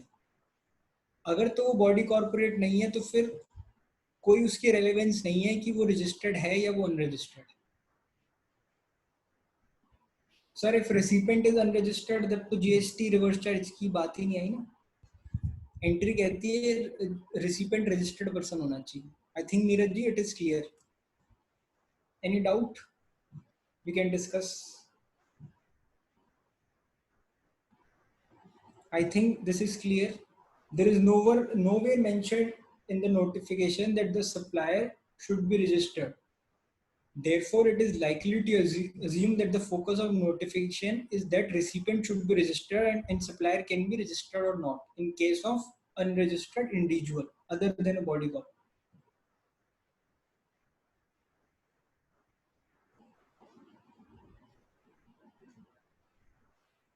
Whether he has to take mandatory GST registration in that case. बिल्कुल sir, if it is in case of furtherance of business तो आपको लेनी पड़ेगी रिवर्स चार्ज में, सेक्शन 24 अप्लाई करना पड़ेगा। बिल्कुल जीएसटी रिवर्स चार्ज में जमा कराना पड़ेगा। सबसे पहले मैंने शुरू ही इस चीज से करी थी, सप्लाई है फर्दरेंस ऑफ बिजनेस में है कि नहीं है। अगर वो बिजनेस के लिए नहीं है तो फिर नहीं। अगर आपका जो रेसिपेंट है वो कोई बिजनेस चला रहा है तो बिल्कुल लेनी पड़ेगी registration.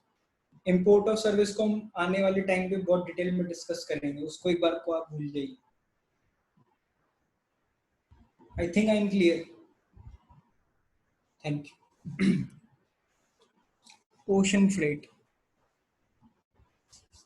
Ocean freight again, it was controversial since its inception, क्योंकि जीएसटी में जब से जीएसटी आया है ये एंट्री तब से डली हुई आई है, राइट। इस एंट्री पे चर्चा करेंगे डिटेल में। ओशन फ्रेट कहता है, जो ये एंट्री है वो ये कहती है कि जो services supplied by a person located in taxable non-taxable territory by way of transportation of goods by a vessel from a place outside India up to the custom station of the clearance in India. Supplier of service जो इस case में है person located in non-taxable territory, जो recipient है वो एक importer है, ठीक है। अगर हम सेक्शन 5(3) को बोलते हैं, अगर रीड करेंगे तो उसमें कहता है कि the tax which shell be paid on the reverse charge basis by the recipient, हम ऑलरेडी डिस्कस कर चुके हैं। तो ओशन फ्रेट में ये कह रहा है कि इस केस में जो रिसिपिएंट है उन्होंने इंपोर्टर बना दिया है। एंट्री नोटिफिकेशन को आप देखेंगे तो इंपोर्टर है जिसको ये रिवर्स चार्ज में जमा कराना है।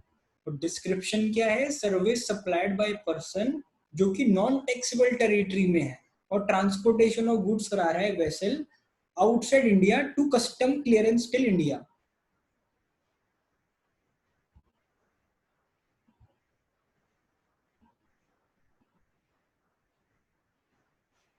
नीरज जी मैं इसको बाद में डिस्कस कर लूंगा, ओशन फ्रेट को एक बार कर लेते हैं, इसको भी मैं क्लियर कर दूंगा आपका पॉइंट नीरज जी।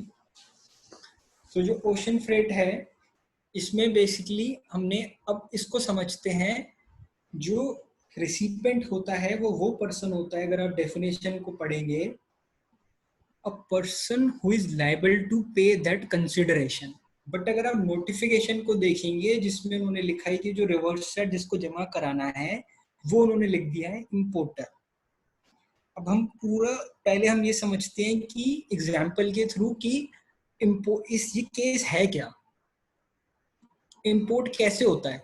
सबसे पहले आपको ये समझना पड़ेगा। इस एग्जाम्पल से समझिए ये एक CIF कॉन्ट्रैक्ट है, फिर आगे मैं डिस्कस करूंगा FOB कॉन्ट्रैक्ट भी। पहले हम समझते हैं कि ये होते क्या हैं, फिर हम एंट्री को समझेंगे, फिर क्या होना चाहिए और आज की डेट में क्या है पोजीशन, राइट। कोई जल्दी नहीं है, आराम से समझेंगे। जॉन एक एक्सपोर्टर है USA में, जॉन और ABC है इंपोर्टर, सॉरी ये importer in USA, importer in India होना चाहिए। तो जो इंपोर्टर है इंडिया में और एक्सपोर्टर है यूएसए में, इन दोनों के बीच में CIF कॉन्ट्रैक्ट हुआ। CIF contract means cost including freight. ये कॉन्ट्रैक्ट हुआ कि जो जॉन है INC वो ABC लिमिटेड को गुड्स डिलीवर कराएगी till custom clearance of India. India के कस्टम्स तक माल को पहुंचाने की जिम्मेदारी जॉन INC की है। ये कॉन्ट्रैक्ट हुआ CIF, cost including freight. Freight जो है वो जॉन देगा क्योंकि उसी ने शिपिंग लाइन वो अपना अपॉइंट करेगा, और वो जो शिपिंग लाइन होगा वो डिलीवर कराएगा इंडियन कस्टम्स में। तो इंडियन कस्टम्स तक पहुंचाने की जिम्मेदारी जॉन की है CIF कॉन्ट्रैक्ट में। अगर अब बात करते हैं FOB कॉन्ट्रैक्ट में, FOB कॉन्ट्रैक्ट में होता है कि जो इंपोर्टर है इंडिया में उसने अपॉइंट किया है अपना शिपिंग लाइनर, जो फ्रेट है वो इंपोर्टर पे करेगा इंडिया वाला। उन दोनों में ये कॉन्ट्रैक्ट हुआ है कि भाई जो यूएसए में जॉन है उसकी जिम्मेदारी कुछ नहीं है, जॉन को बस जो अपना माल है वो अपने यूएस के पोर्ट तक पहुंचाना है। उसके बाद इंडिया वाले इंपोर्टर की जिम्मेदारी है कि वो यूएस की कस्टम से माल को इंडिया तक पहुंचाएगा अपने आप, राइट। ये FOB कॉन्ट्रैक्ट है, राइट। क्लियर हूं मैं अभी तक? बिल्कुल। अब अगर हम एंट्री को समझें तो जो सर्विस डिस्क्रिप्शन ऑफ सर्विस है वो किस चीज की है? फ्रेट, ओशन की, जो बेसिकली आपकी सर्विसेज है ओशन की, जो माल भाड़ा एक तरीके से। तो इसमें अगर हम CIF कॉन्ट्रैक्ट की बात करें, CIF कॉन्ट्रैक्ट में हम सबको पता है कि जो एक्सपोर्टर है जॉन ने अपना शिपिंग लाइनर अपॉइंट किया है। तो जब इंपोर्टर CIF कॉन्ट्रैक्ट में अपनी बिल ऑफ एंट्री फाइल करेगा तो उसको तो ये पता ही नहीं है ना कि फ्रेट कितना लगा हुआ है, क्योंकि उसकी तो जिम्मेदारी ही नहीं थी माल को यूएस से इंडिया लेके आने की, वो तो जॉन की थी। तो वो तो अपनी बिल ऑफ एंट्री फाइल करेगा CIF कॉन्ट्रैक्ट में, उसको फ्रेट की तो वैल्यू ही नहीं पता। 28 जून 2017 को एक कॉरेंजेंडम भी कस्टम CBIC ने इशू किया, जिसमें उन्होंने कहा कि अगर CIF कॉन्ट्रैक्ट है तो आप 10% ऑफ द एसेसेबल वैल्यू मान लो कि वो टैक्सेबल वैल्यू है, 10% ऑफ CIF वैल्यू, और उस पर 5% का रेट लगा के रिवर्स चार्ज में जमा कराओ, ठीक है। अगर हम इस एंट्री को ध्यान से पढ़े, जो सप्लायर है वो नॉन टैक्सेबल टेरिटरी में है, बिल्कुल है। ट्रांसपोर्टेशन ऑफ गुड्स दे रहा है वेसल से फिल्ड कस्टम स्टेशन, बिल्कुल। बट इस केस में जो रेसिपेंट है CIF कॉन्ट्रैक्ट में, क्या वो इंपोर्टर है या वो एक्सपोर्टर है यूएस में? एक्सपोर्टर, जो यूएस में बैठा है जॉन, क्योंकि जॉन ने उसको अपॉइंट किया है। तो जो रेसिपेंट है वो तो जॉन है। तो गवर्नमेंट इंपोर्टर को कैसे कह सकती है कि वो GST उसका रिवर्स चार्ज में पे करे? Am I clear? तो हाई कोर्ट की, हम सब जानते हैं मोहित मिनरल्स और ऐसे बहुत सारे केसेस हैं जो भी हाई कोर्ट में एक जजमेंट आया, बहुत ही इंपॉर्टेंट जजमेंट था। जो मोहित मिनरल्स का केस था वो CIF कॉन्ट्रैक्ट था। मैं अभी FOB डिस्कस करूंगा, अभी हम CIF को क्लियर कर लेते हैं। इसमें यह कहा गया कि जो इंपोर्टर है वो रिसिपेंट नहीं है सर्विस का फॉर ट्रांसपोर्टेशन ऑफ गुड्स।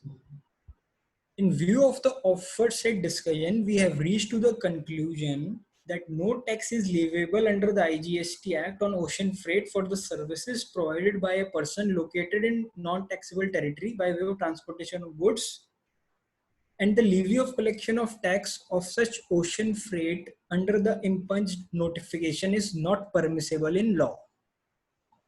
तो आज की डेट में ये हाई कोर्ट में पेंडिंग है, हाई कोर्ट ने इसका जजमेंट दे दिया है। अब लॉकडाउन खुलेगा तो उसके बाद कहीं ना कहीं ये भी सुप्रीम कोर्ट में भी जाएगा ये मैटर। तो आई थिंक ये चीज आपको क्लियर है। अगर CIF कॉन्ट्रैक्ट में अभी तक किसी को कोई डाउट है तो प्लीज मेरे से पूछिए, मैं वेट कर रहा हूँ, फिर मैं FOB डिस्कस करूंगा। तो आज की डेट में हाई कोर्ट ने, गुजरात हाई कोर्ट ने ये डिसीजन दे रखा है कि जो रेसिपेंट है वो इंपोर्टर नहीं है, वो जो एक्सपोर्टर है जॉन वो है। So in CIF no GST। Sir high court के हिसाब से तो जीएसटी नहीं लग रहा, बट अगर आज की डेट में आप देखेंगे तो जीएसटी ऑडिट के नोटिस भी शुरू हो गए हैं, जीएसटीआर 9 के। एक की तो मैं ऑलरेडी करवा भी चुका हूँ, बाकियों के नोटिस अभी जैसी लॉकडाउन खुलेगा आप देखिए कि 17-18 की जीएसटी ऑडिट के नोटिस शुरू हो चुके हैं या आने वाले होंगे आपके। तो उस केस में ये पॉइंट भी आया, क्योंकि मेरा क्लाइंट था वो मेजरली इंपोर्टर था, तो उस केस में सीआईएफ पे जो ऑफिसर था उसने ये पॉइंट उठाया अपनी रिपोर्ट में, और उसने उस पर टैक्स लगाया है, क्योंकि एज पर हिम बोर्ड ने अभी तक इसको वापस नहीं लिया नोटिफिकेशन को, ना सुप्रीम कोर्ट की भी जजमेंट आई है। Sir Mandeep ji, to on the safer side, अगर आप उसको पे करके, क्योंकि इन एनी केस आपको क्रेडिट तो मिल ही रहा है, तो आप उसका क्रेडिट पे करके अगर आप उसको बेसिकली अगर आप मेरा व्यू लें तो मैं तो आपको कहूंगा कि आपको जमा नहीं कराना चाहिए, साइटिंग दिस मोहित मिनरल्स, क्योंकि ये सुप्रीम कोर्ट में भी जाएगा और मेरे को ये जजमेंट एकदम ठीक लगती है। But on the safer side, अगर आपका क्लाइंट को ऐसा कोई प्रॉब्लम नहीं है, to be on the safer side आप जमा करा के क्रेडिट ले लें तो वो बेटर है।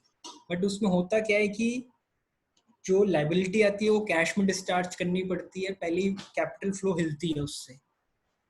तो ये आपको अपना खुद डिसाइड करने होगा कि व्यू लेने वाली बात है कि आपको इसको फॉलो करना है या नहीं।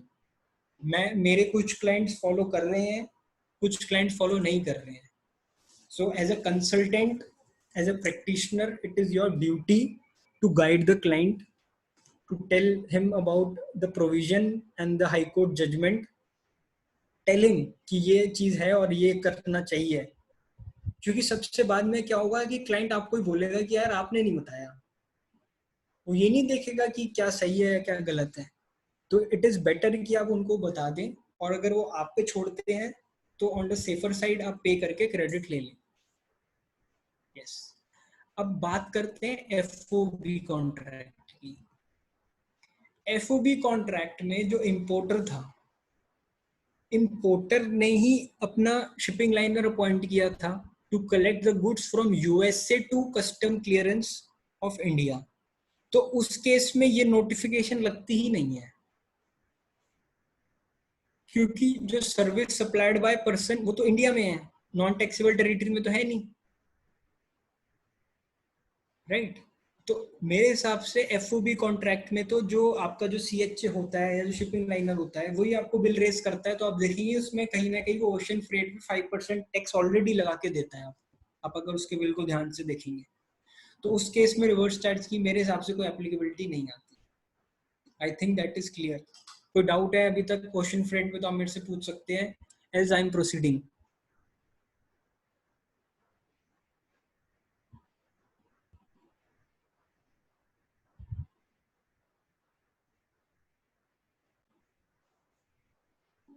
Right. So I'm proceeding. Now it is import of services. Right.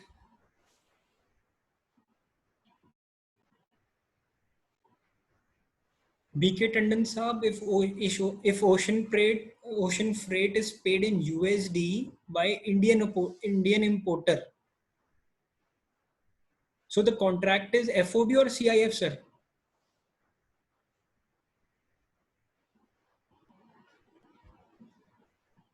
Sir अगर आपका जो शिपिंग लाइनर है उसने बाहर का ही एक तरीके से शिपिंग लाइनर अपॉइंट हो रखा है तो उस केस में फिर रिवर्स चार्ज की एप्लीकेबिलिटी आ जाएगी, क्योंकि फिर तो आपको पता ही है ना कि उसकी वैल्यू कितनी है, क्योंकि यूएसडी को आप आईएनआर में कन्वर्ट करेंगे और उस पर फिर 5% जमा कराएंगे, that value you already know. Problem आती है सीआईएफ में क्योंकि उसमें आपको वैल्यू नहीं पता होती, इसलिए सरकार ने कहा कि 10% ऑफ सीआईएफ मान के टैक्सेबल वैल्यू मान के उस पर 5% जमा करा दें। राइट टंडन साहब। अब बात करते हैं इंपोर्ट ऑफ सर्विसेज की। इंपोर्ट ऑफ सर्विसेज की जो प्रोविजन है वो ये कहता है कि any service supplied by any person who is located in non-taxable territory to any person located in taxable territory. Supplier है वो non-taxable territory में है, recipient है वो any person other than non-taxable online recipient located in taxable territory. अब हम sir उसी की बात करते हैं जहां पे पॉइंट मैंने शुरू में छोड़ा था। सेक्शन 7 कहता है फॉर फर्दरेंस ऑफ बिजनेस, और वो कहता है import of service for consideration whether or not in the course of furtherance of business. Sir provision को ध्यान से पढ़ेंगे, मैं प्रोविजन को लिंक करूंगा अथॉरिटी ऑफ एडवांस रूलिंग से। मैं आपको प्रोविजन, इशू, एग्जेम्पशन तीनों एक साथ करके उसको अथॉरिटी ऑफ एडवांस रूलिंग से लिंक कर रहा हूँ। प्रोविजन अभी हमें क्लियर है कि अगर मैंने इंपोर्ट ऑफ सर्विस ली है इवन फॉर पर्सनल यूज तो भी मेरे को रजिस्ट्रेशन लेनी पड़ेगी अभी तक। अब मैं आपको एक AAR डिस्कस कर रहा हूं आपसे शॉर्ट में। था क्या, global skill park Madhya Pradesh एक अनरजिस्टर्ड एंटिटी थी, बेसिकली गवर्नमेंट एंटिटी थी ये, जो कि मध्य प्रदेश एक्ट से इनकॉर्पोरेट हुई थी। उसने एक सर्विसेज ली थी ITE education services PT limited Singapore से। उनका कॉन्ट्रैक्ट एक बहुत लंबा चौड़ा कॉन्ट्रैक्ट है। अगर आप अथॉरिटी ऑफ एडवांस रूलिंग को पढ़ेंगे तो जो रेलेवेंट एग्जेम्पशन थी उस जिसकी बात हुई थी वो मैं आपके लिए डिस्कस कर लेता हूं। एग्जेम्पशन नोटिफिकेशन नंबर 9/2017, जिसकी अगर आप पढ़ेंगे तो उसमें लिखा हुआ है services received from a provider of service located in a non-taxable territory by the central government, state government, local authority or a government authority or an individual in relation to any purpose other than commerce or industry or any other business or profession। यानी कि अगर मैं exemption को पढ़ के आपको समझ में आ गया होगा, इसके लिए स्पेसिफिक एग्जेम्पशन थी जो मैं आपसे पॉइंट डिस्कस कर रहा था कि भाई अगर पर्सनल यूज के लिए भी है तो भी क्या रजिस्ट्रेशन लेनी पड़ेगी, टैक्स जमा कराना पड़ेगा, इसके लिए स्पेसिफिक एग्जेम्पशन आ गई है। तो अगर तो वो बिजनेस के लिए है, फर्दरेंस ऑफ बिजनेस के लिए है, तब तो ठीक है, नहीं तो उसके लिए स्पेसिफिक एग्जेम्पशन आ गई है, जिसमें अगर हम रूलिंग को पढ़े तो उनका कॉन्ट्रैक्ट एक बिजनेस कॉन्ट्रैक्ट माना गया, जिसमें ये कहा गया कि if service is imported for the purpose of business and commerce even by the government, then the exemption would not be available and government needs to pay GST under reverse charge। I think मैंने clear कर दिया आपको। मैंने आपको provision exemption link से link करते हुए authority of advance ruling बता दी, क्योंकि उसके लिए स्पेसिफिक एग्जेम्पशन दी गई है, इसलिए उस पर रिवर्स चार्ज एप्लीकेबल नहीं हो रहा है इंपोर्ट ऑफ सर्विसेज पर्सनल के यूज के केस। अब डिस्कस करते हैं। अब आपका टाइम आ गया सर चैट बॉक्स पे यस नो KBC खेलने के लिए।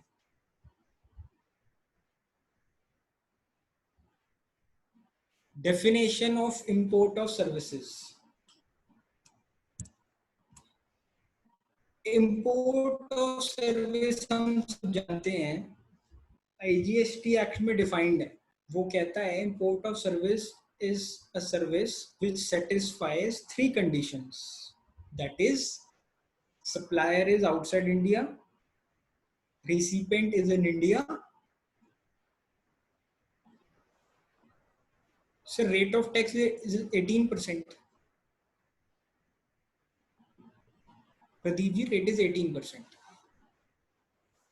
right? Import of service is defined in IGST Act, जिसमें वो 3 बातें बोलता है कि जो सप्लायर है वो आउटसाइड इंडिया होना चाहिए, recipient should be in India and place of supply should be India.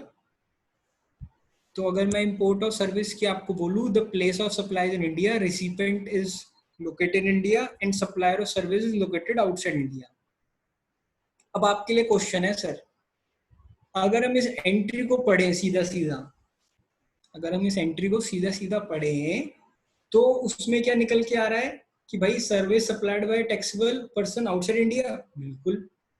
क्या सप्लायर आउटसाइड इंडिया है? हाँ बिल्कुल है। क्या रिसिपिएंट इंडिया में है? बिल्कुल इंडिया में है, टैक्सेबल टेरिटरी में, तो रिवर्स चार्ज एप्लीकेबल हो गया। अब आपके लिए क्वेश्चन है सर, एक एजेंट है, फॉरेन एजेंट, उसने मेरे को कोई ऑर्डर प्रोक्योर करने में हेल्प कर रहा है। वो John is in USA, that agent. उसने मुझे कोई सर्विस दी है अपनी एजेंट की सर्विसेज की, मेरा माल इधर से उधर करने में, ऑर्डर प्रोक्योर करने में एक इंटरमीडियरी का रोल प्ले किया है उसने। तो उसने मुझे $1000 का बिल रेज किया है। He is in USA. Whether it is an import of service, I have to pay tax under reverse charge. I am waiting for your answer. Yes or no? No. BK Tandon जी कह रहे हैं no. Mandeep जी कह रहे हैं yes. I need more answers, sir. Please.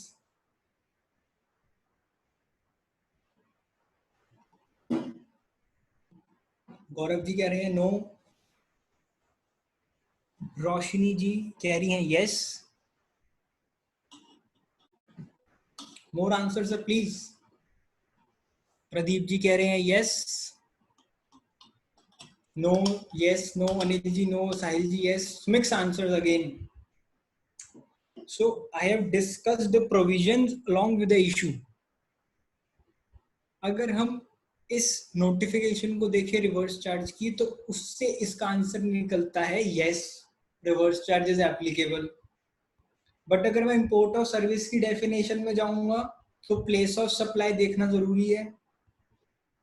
Foreign commission के अगर आप उसको देखेंगे, प्लेस ऑफ सप्लाई को, रूल को आप पढ़ेंगे, तो इंटरमीडियरी की केस में जो प्लेस ऑफ सप्लाई होता है फॉरेन एजेंट के केस में, is the location of service provider. That is the place where he is registered. तो जॉन कहाँ रजिस्टर्ड था? जॉन तो यूएसए में रजिस्टर्ड था, तो इंपोर्ट ऑफ सर्विस तो हुई नहीं। Since the foreign agent is located outside India and not registered in India, the commission paid to him will not be taxable under reverse charge. This view was also cleared in CBEC FAQ. Right?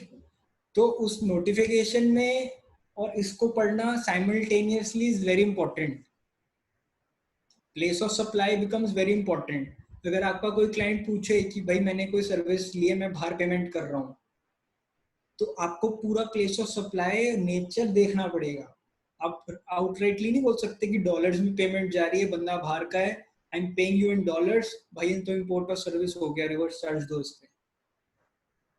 सो आपको place of supply का provisions भी देखने पड़ेंगे। तो कहीं ना कहीं उस जो ये नोटिफिकेशन है इसको क्लियर करना चाहिए था कहीं ना कहीं।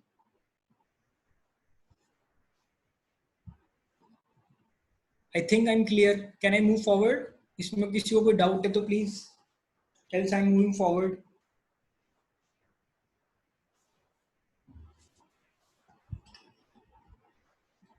Pradeep ji, availment of services in India.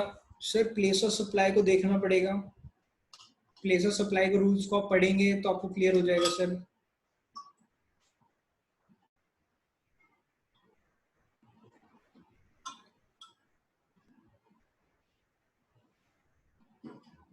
I think I am clear. मैं आगे चल रहा हूँ sir.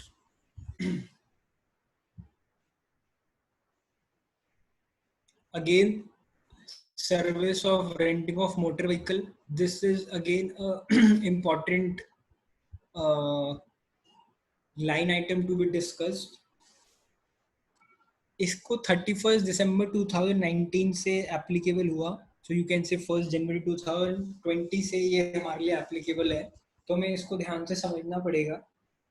Services provided by way of renting of any motor vehicle design. Sir इसमें एक्चुअली ये पहले नोटिफिकेशन नंबर 22/2019 थी, उसको चेंज करते हुए ये लेके आया गया है। तो मैं आपसे जो आज की नोटिफिकेशन जो एक्टिव है मैं वही डिस्कस कर रहा हूँ, मैं पुरानी नहीं डिस्कस कर। तो services provided by way of renting of any motor vehicle designed to carry passengers where the cost of fuel is included in the consideration charged from the service recipient provided to the body corporate. Right? Supplier of services, any person other than a body corporate who supplies the service to a body corporate and does not issue an invoice charging central tax at the rate of 6%. Recipient is any body corporate, right? तो हमें ये समझना है, इसकी 2-3 बातें ध्यान रखनी है. जो रिसिपेंट है वो बॉडी कॉर्पोरेट है. जो सप्लायर ऑफ सर्विस है, जो रेंटिंग ऑफ मोटर व्हीकल दे रहा है, वो कोई भी पर्सन है other than a body corporate जो कि 12% का टैक्स रेट नहीं लगा रहा है. कोई भी पर्सन एक कंपनी के अलावा जो 12% का टैक्स नहीं लगा रहा है. और जो सर्विसेज है वो है मोटर व्हीकल की, जिसमें कॉस्ट ऑफ फ्यूल इंक्लूडेड है और पैसेंजर्स को कैरी करने के लिए, पैसेंजर्स के लिए, not goods. So it is applicable only for passengers. Cases से डिस्कस करते हैं सर, यही केस बनेंगे सारे. 2 मिनट आप देखिए, मैं फिर एक एक एक्सप्लेन करता हूँ. Take your time.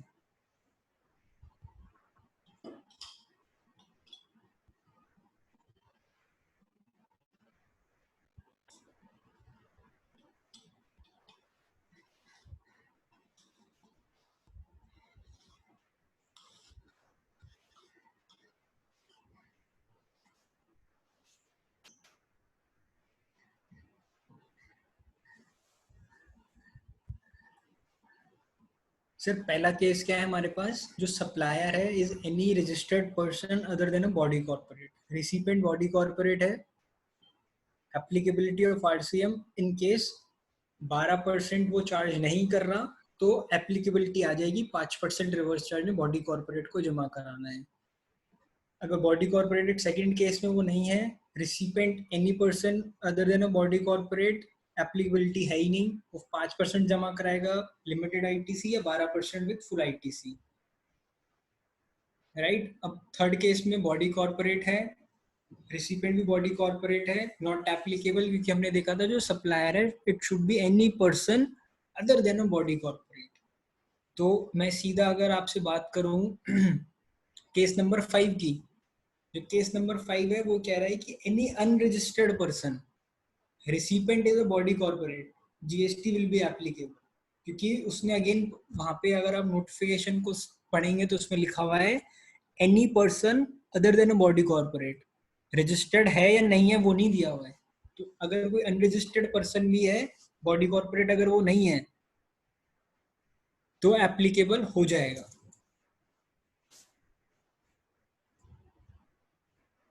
I think I am clear. इसमें कोई डाउट है तो सर प्लीज बताइए, else I am moving forward.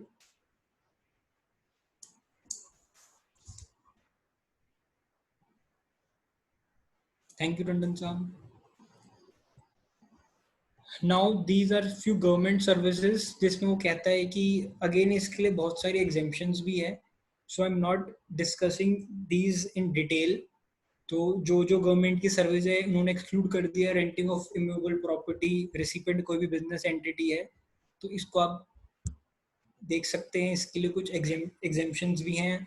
Renting of immovable property to a person registered, उसके लिए टैक्स एप्लीकेबल हो जाएगा, रिवर्स चार्ज में 18% में जमा होगा. Again these are copyright services. अगर कोई म्यूजिक कंपोजर है या फोटोग्राफर है, अगर म्यूजिक कंपनी को उसमें रिवर्स चार्ज में जमा कराना पड़ेगा, again tax rate is 18%. These are copyright services by an author, इस केस में भी 18% में जमा होगा. आरबीआई के लिए है. देन डीएसए जो कंपनी को सर्विसेज देती हैं, एनबीएफसी एंड उनके लिए जीएसटी रिवर्स चार्ज में एप्लीकेबल होगा. Again tax rate is 18%. Business facilitator, business correspondent, इन सब के लिए जीएसटी एप्लीकेबल होगा. Again this is an important provision. I will be discussing this in a short detail because इसके लिए reverse charge real estate sector is again a very vast sector. उसके लिए specifically अलग से 2 घंटे चाहिए उसको एक्सप्लेन करने के लिए. बट इस स्पेसिफिकली एंट्री को मैं आपको समझा देता हूँ कि ये बेसिकली क्या है.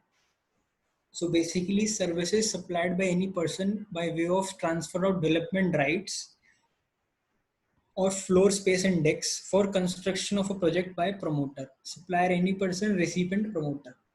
तो बेसिकली है क्या कि 1 अप्रैल 2019 से एक नई चीज भी आई है जिसके लिए हम सब जानते हैं कि जो रियल एस्टेट डेवलपर्स हैं उनके लिए ऑप्शन है कि वो विदाउट आईटीसी उनका जो टैक्स रेट है वो कम कर दिया गया है। तो बेसिकली हम ये समझते हैं कि एंट्री में क्या लिखा हुआ है। इसमें लिखा हुआ है कि जो बेसिकली ट्रांसफर डेवलपमेंट राइट्स जैसे वो क्या होते हैं। सपोज करो आपके पास कोई लैंड है या आपकी अपनी कोई बिल्डिंग है, पुरानी बिल्डिंग है, आपने उसका राइट दे दिया, लैंड नहीं दिया, आपने उसको डेवलप करने का राइट दे दिया बिल्डर को कि भाई ये this is my land, you get I'm transferring you the rights to develop this building, you develop this building and उसके बाद कुछ शेयर वो मुझे दे देगा जो ओनर है और कुछ वो अपने पास रख के उसको सेल आउट कर देगा, राइट। और जो फ्लोर स्पेस इंडेक्स है वो अगर उसको आसान भाषा में समझे वो ये होता है कि the proportion of construction of floors to the total area of plot of land, right. तो इस केस में क्या है कि अलग अलग रेट्स डिफाइंड है। ये मैंने आपको शॉर्ट में समझाने के लिए मैंने लिख दिया है कि कमर्शियल के लिए क्या है, रेजिडेंशियल के लिए क्या है, अफोर्डेबल हाउसिंग के लिए क्या है। इसका अगेन वैल्यूएशन का भी एक इम्पॉर्टेंट पार्ट होता है, उसमें आपको वैल्यू ऑफ लैंड को घटाना पड़ता है, राइट। तो इस केस में रिवर्स चार्ज एप्लीकेबल हो जाएगा कि मैंने अगर सपोज मेरे पास कोई लैंड है, मैंने एक डेवलपर या प्रमोटर को वो लैंड के राइट्स दे दिए, तो उस राइट्स पे रिवर्स चार्ज जमा होएगा, राइट। जो टैक्स रेट है अगेन वो देखना पड़ेगा, 18% लगेगा उस डेवलपमेंट राइट्स पे, और जो नीचे रेट ऑफ टैक्स है वो मैंने आपको बेसिकली जो डेवलपर है उसके क्या क्या रेट्स हैं वो मैंने आपको दे दी, राइट। टंडन साहब वैल्यूएशन का थोड़ा इसमें लेंथी हो जाएगा, इसको फिर से डिस्कस कर लेंगे या हम अलग से डिस्कस कर लेंगे, क्योंकि अभी टाइम भी मेरे पास शायद कम है और मेरे पास अभी कुछ और इम्पोर्टेंट चीज़ें हैं डिस्कशन करने के लिए। बट अगेन हम डिस्कस कर सकते हैं, कोई प्रॉब्लम नहीं है इसमें।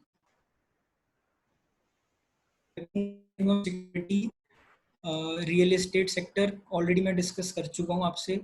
अब sir this is very important, section 9 sub section 5 reverse charge on E commerce operator. Sir आपको ये भी समझना पड़ेगा कि ई कॉमर्स ऑपरेटर है कौन कौन लोग।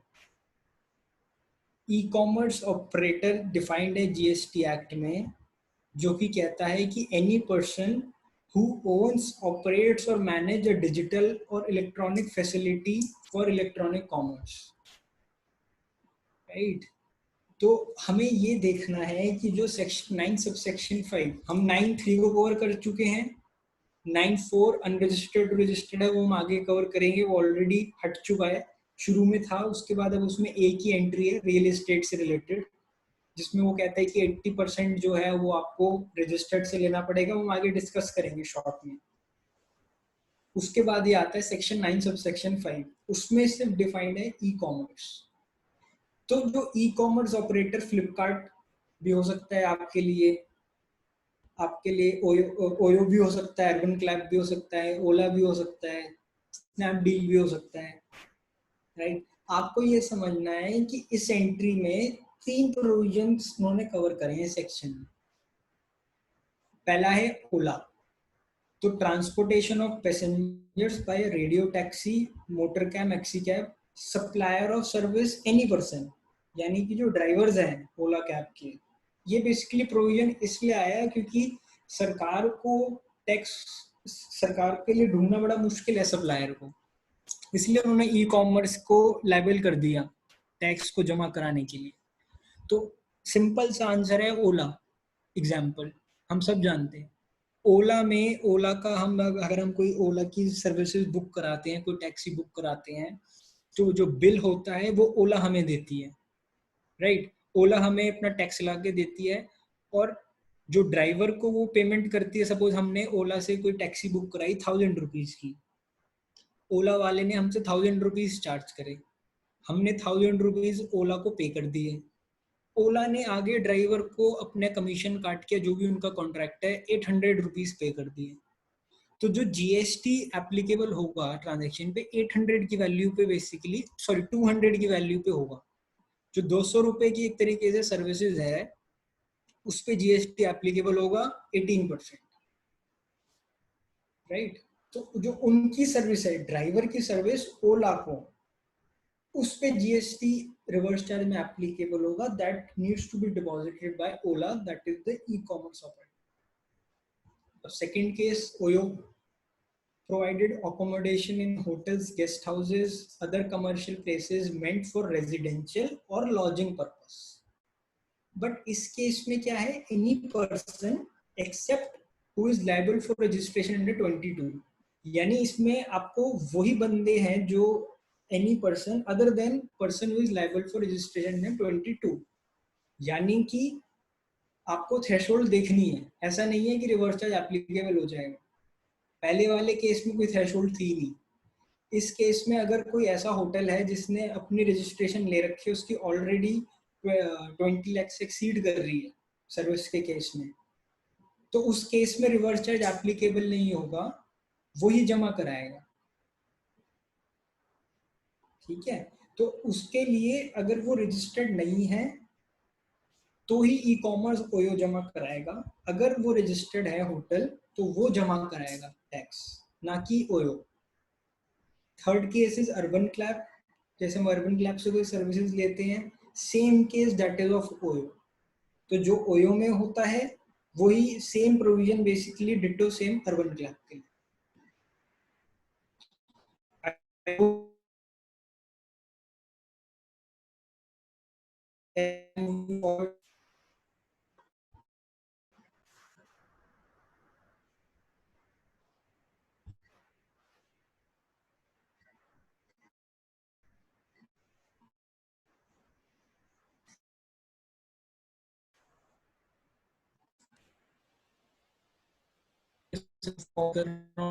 अब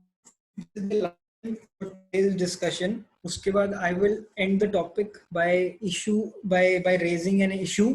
उसके लिए again आपको मेरे को voice gone, am I audible now?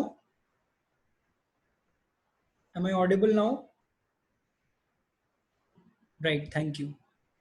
तो आपके डाउट्स थे, मिस हो गए मेरे से।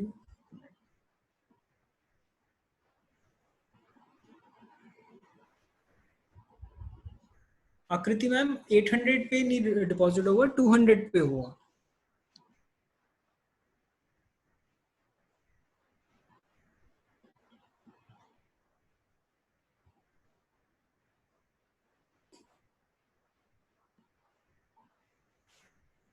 So I will also conclude the session in next 5 to 10 minutes।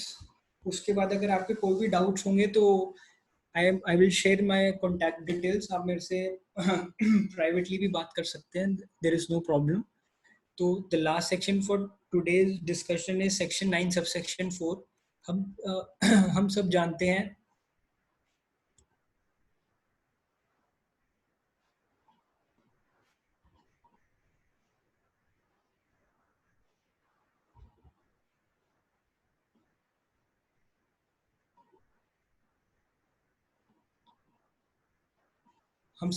हैं कि जो अनरजिस्टर्ड टू रजिस्टर्ड डीलर का जो पॉइंट था वो शुरू में आया था, 5000 की लिमिट लगी, फिर अल्टीमेटली वो पूरी तरीके से हट चुका है। अब जो इसमें आज की डेट में कवर्ड है वो बेसिकली रियल एस्टेट से रिलेटेड है जो कवर्ड है, जिसमें अगेन हमें थोड़ा सा बैकग्राउंड समझना पड़ेगा। जो टैक्स रेट आज की डेट में होते हैं रिलेटेड टू रियल एस्टेट, वो है with effect from 1 April 2019, that is 1% and 5%। तो 1% किन केस में ऑलरेडी मैं आपको दिखा रहा हूँ और 5% किस में वो भी मैं आपको ऑलरेडी अपनी स्क्रीन में देख रहे हैं। तो जो प्रोविजंस है मैं बड़ा शॉर्ट में डिस्कस कर रहा हूँ due to limitation of time. तो जो कंडीशन सेटिस्फाई होनी चाहिए कि आईटीसी जो है वो डेवलपर क्लेम नहीं कर सकता है, और उसमें जो रिवर्स चार्ज एप्लीकेबल है वो ये प्रोविजन ये कह रहा है कि आपको कम से कम अपनी जो 80% of the total value of input and input services should be purchase from registered supplier.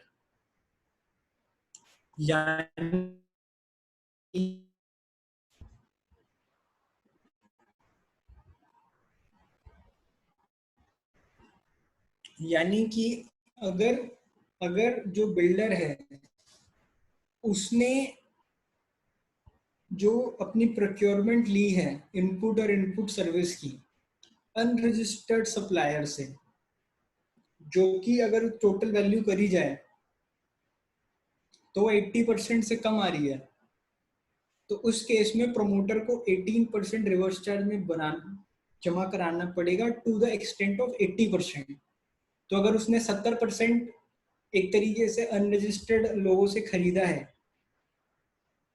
Sorry registered लोगों से खरीदा है, तो उसको 10% को पूरा करने के लिए 10% और लेके 18% जमा कराना पड़ेगा। अब उसमें क्या क्या 80% को कैसे कैलकुलेट करना है, उसमें क्या क्या एक्सक्लूड करना है, ये मैंने पॉइंट्स आपके लिए दे रखे हैं। High speed diesel oil, electricity, long term lease, और अगर सीमेंट है तो सीमेंट के लिए 28% उसको जमा कराना पड़ेगा रिवर्स चार्ज में। ये मैंने जो रेट्स आपको बताए हैं 5%, 12%, 1 अप्रैल 2019 के बाद के ये रेट्स हैं जो बिल्डर के लिए एप्लीकेबल हो रहे हैं। रिवर्स चार्ज अगेन अलग है, उसको जो जमा कराना है, अगर वो आईटीसी के साथ कर रहा है तो इनपुट मिलेगा, नहीं तो नहीं मिलेगा। So thank you so much. So I am concluding my session for today. This is my contact details, you can write it down, you can ping me anytime you wish to. If you have any doubts, we can discuss it. And thank you so much. Thank you so much again, Jalandhar branch, for giving me this opportunity. I can share this slide with the branch officials for further circulation to you all. Thank you so much. Over to you, Shashi ji, Piyush ji. Thank you so much, sir. Thank you, Shashi Thank ji. you, CA Aditya ji. We admire your knowledge on the subject. You explain topic very calmly in very interactive way with examples, very interesting examples. Thank you so much Ji, for sir. that. And now if anybody have any queries Please. before we move to vote of thanks. So there is one query there, director remuneration. Ji. Finally, director remuneration. Sir, Deepak ji, director remuneration we have already explained.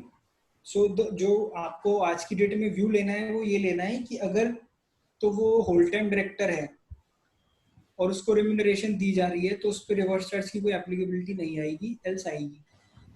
So director का relationship आपको जरूर देखना है, considering the authority of advance ruling also that I have already mentioned. You can read the ruling in detail. My view is employer-employee relationship आपको देखना पड़ेगा, अगर whole time director है तो नहीं लगेगा, नहीं तो लगेगा, to be on the safe side.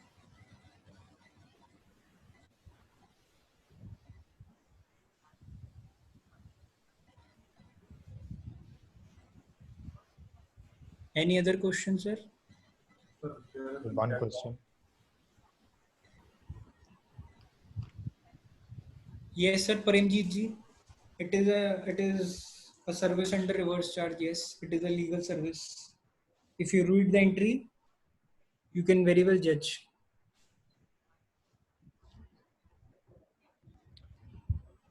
Aditya ji were also taking queries side by side. Yes. So because I so think much that for was a that. better idea, because the provision gets clear and at the same time the questions get resolved. One more query, sir. Yes. Effective date of Nishu ji, I have to check this for you. I have to check. I do not exactly remember the date. Sorry, ma'am.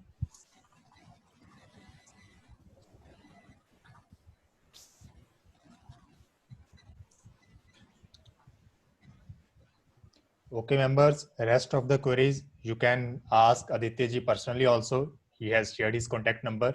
So now I would request CA Sonia madam to present vote of thanks. Thanks, Shashi. A very good evening to all. I feel highly privileged while extending my gratitude toward our worthy speaker, CA Aditya Agarwal ji, a person with high knowledge yet so humble, and above all, like a family member for the Jalandhar chapter. You have excellently deliberated on the topic and your presentation is very interesting and self-explanatory. I really appreciate your command on the GST, which inspires so many youngsters and justify that age is just a number. A person is known by his caliber and knowledge. Thank you so much for the wonderful deliberation, Aditya ji, and thank you all It for is the my active pleasure. It is my participation. pleasure to be with Jalandhar branch. I Pleasure again is say all that Jalandhar branch is like a family to me. I can never say no to the Jalandhar branch, and especially to Shashi ji, Sonia ji, Piyush ji. So it is my privilege to be a part of Thank you this. so Privilege much is all. for guiding us, sir. Thank you very much. Because Thank you you. have worked hard. We can see Thank from you, your sir. presentation that how much you Thank have you. worked, how much efforts you have put in. Thank you Thank so you, much sir. for Thank you. sharing your Thank you. knowledge. Thank you, sir. Thank you so Tomorrow we much. are going to have last class of GST course. So I would request all the members to do attend that. And one unique quality in your class is it started in the afternoon and it's ended in the evening, na? So I am on time, sir. Ma'am मैंने कोई extend नहीं किया है. It is within time. We are extending Proper the timing, time. exact time. Either it's afternoon or evening classes we have, but it's all for your time. It started in the afternoon and end up in the evening. So it's a beauty, na? Thank you, sir. Thank you, Thank Aditya. Thank you you, all. thank you, ma'am. See you Thank you, tomorrow. thank you, thank you, ma'am. Thank you. Okay.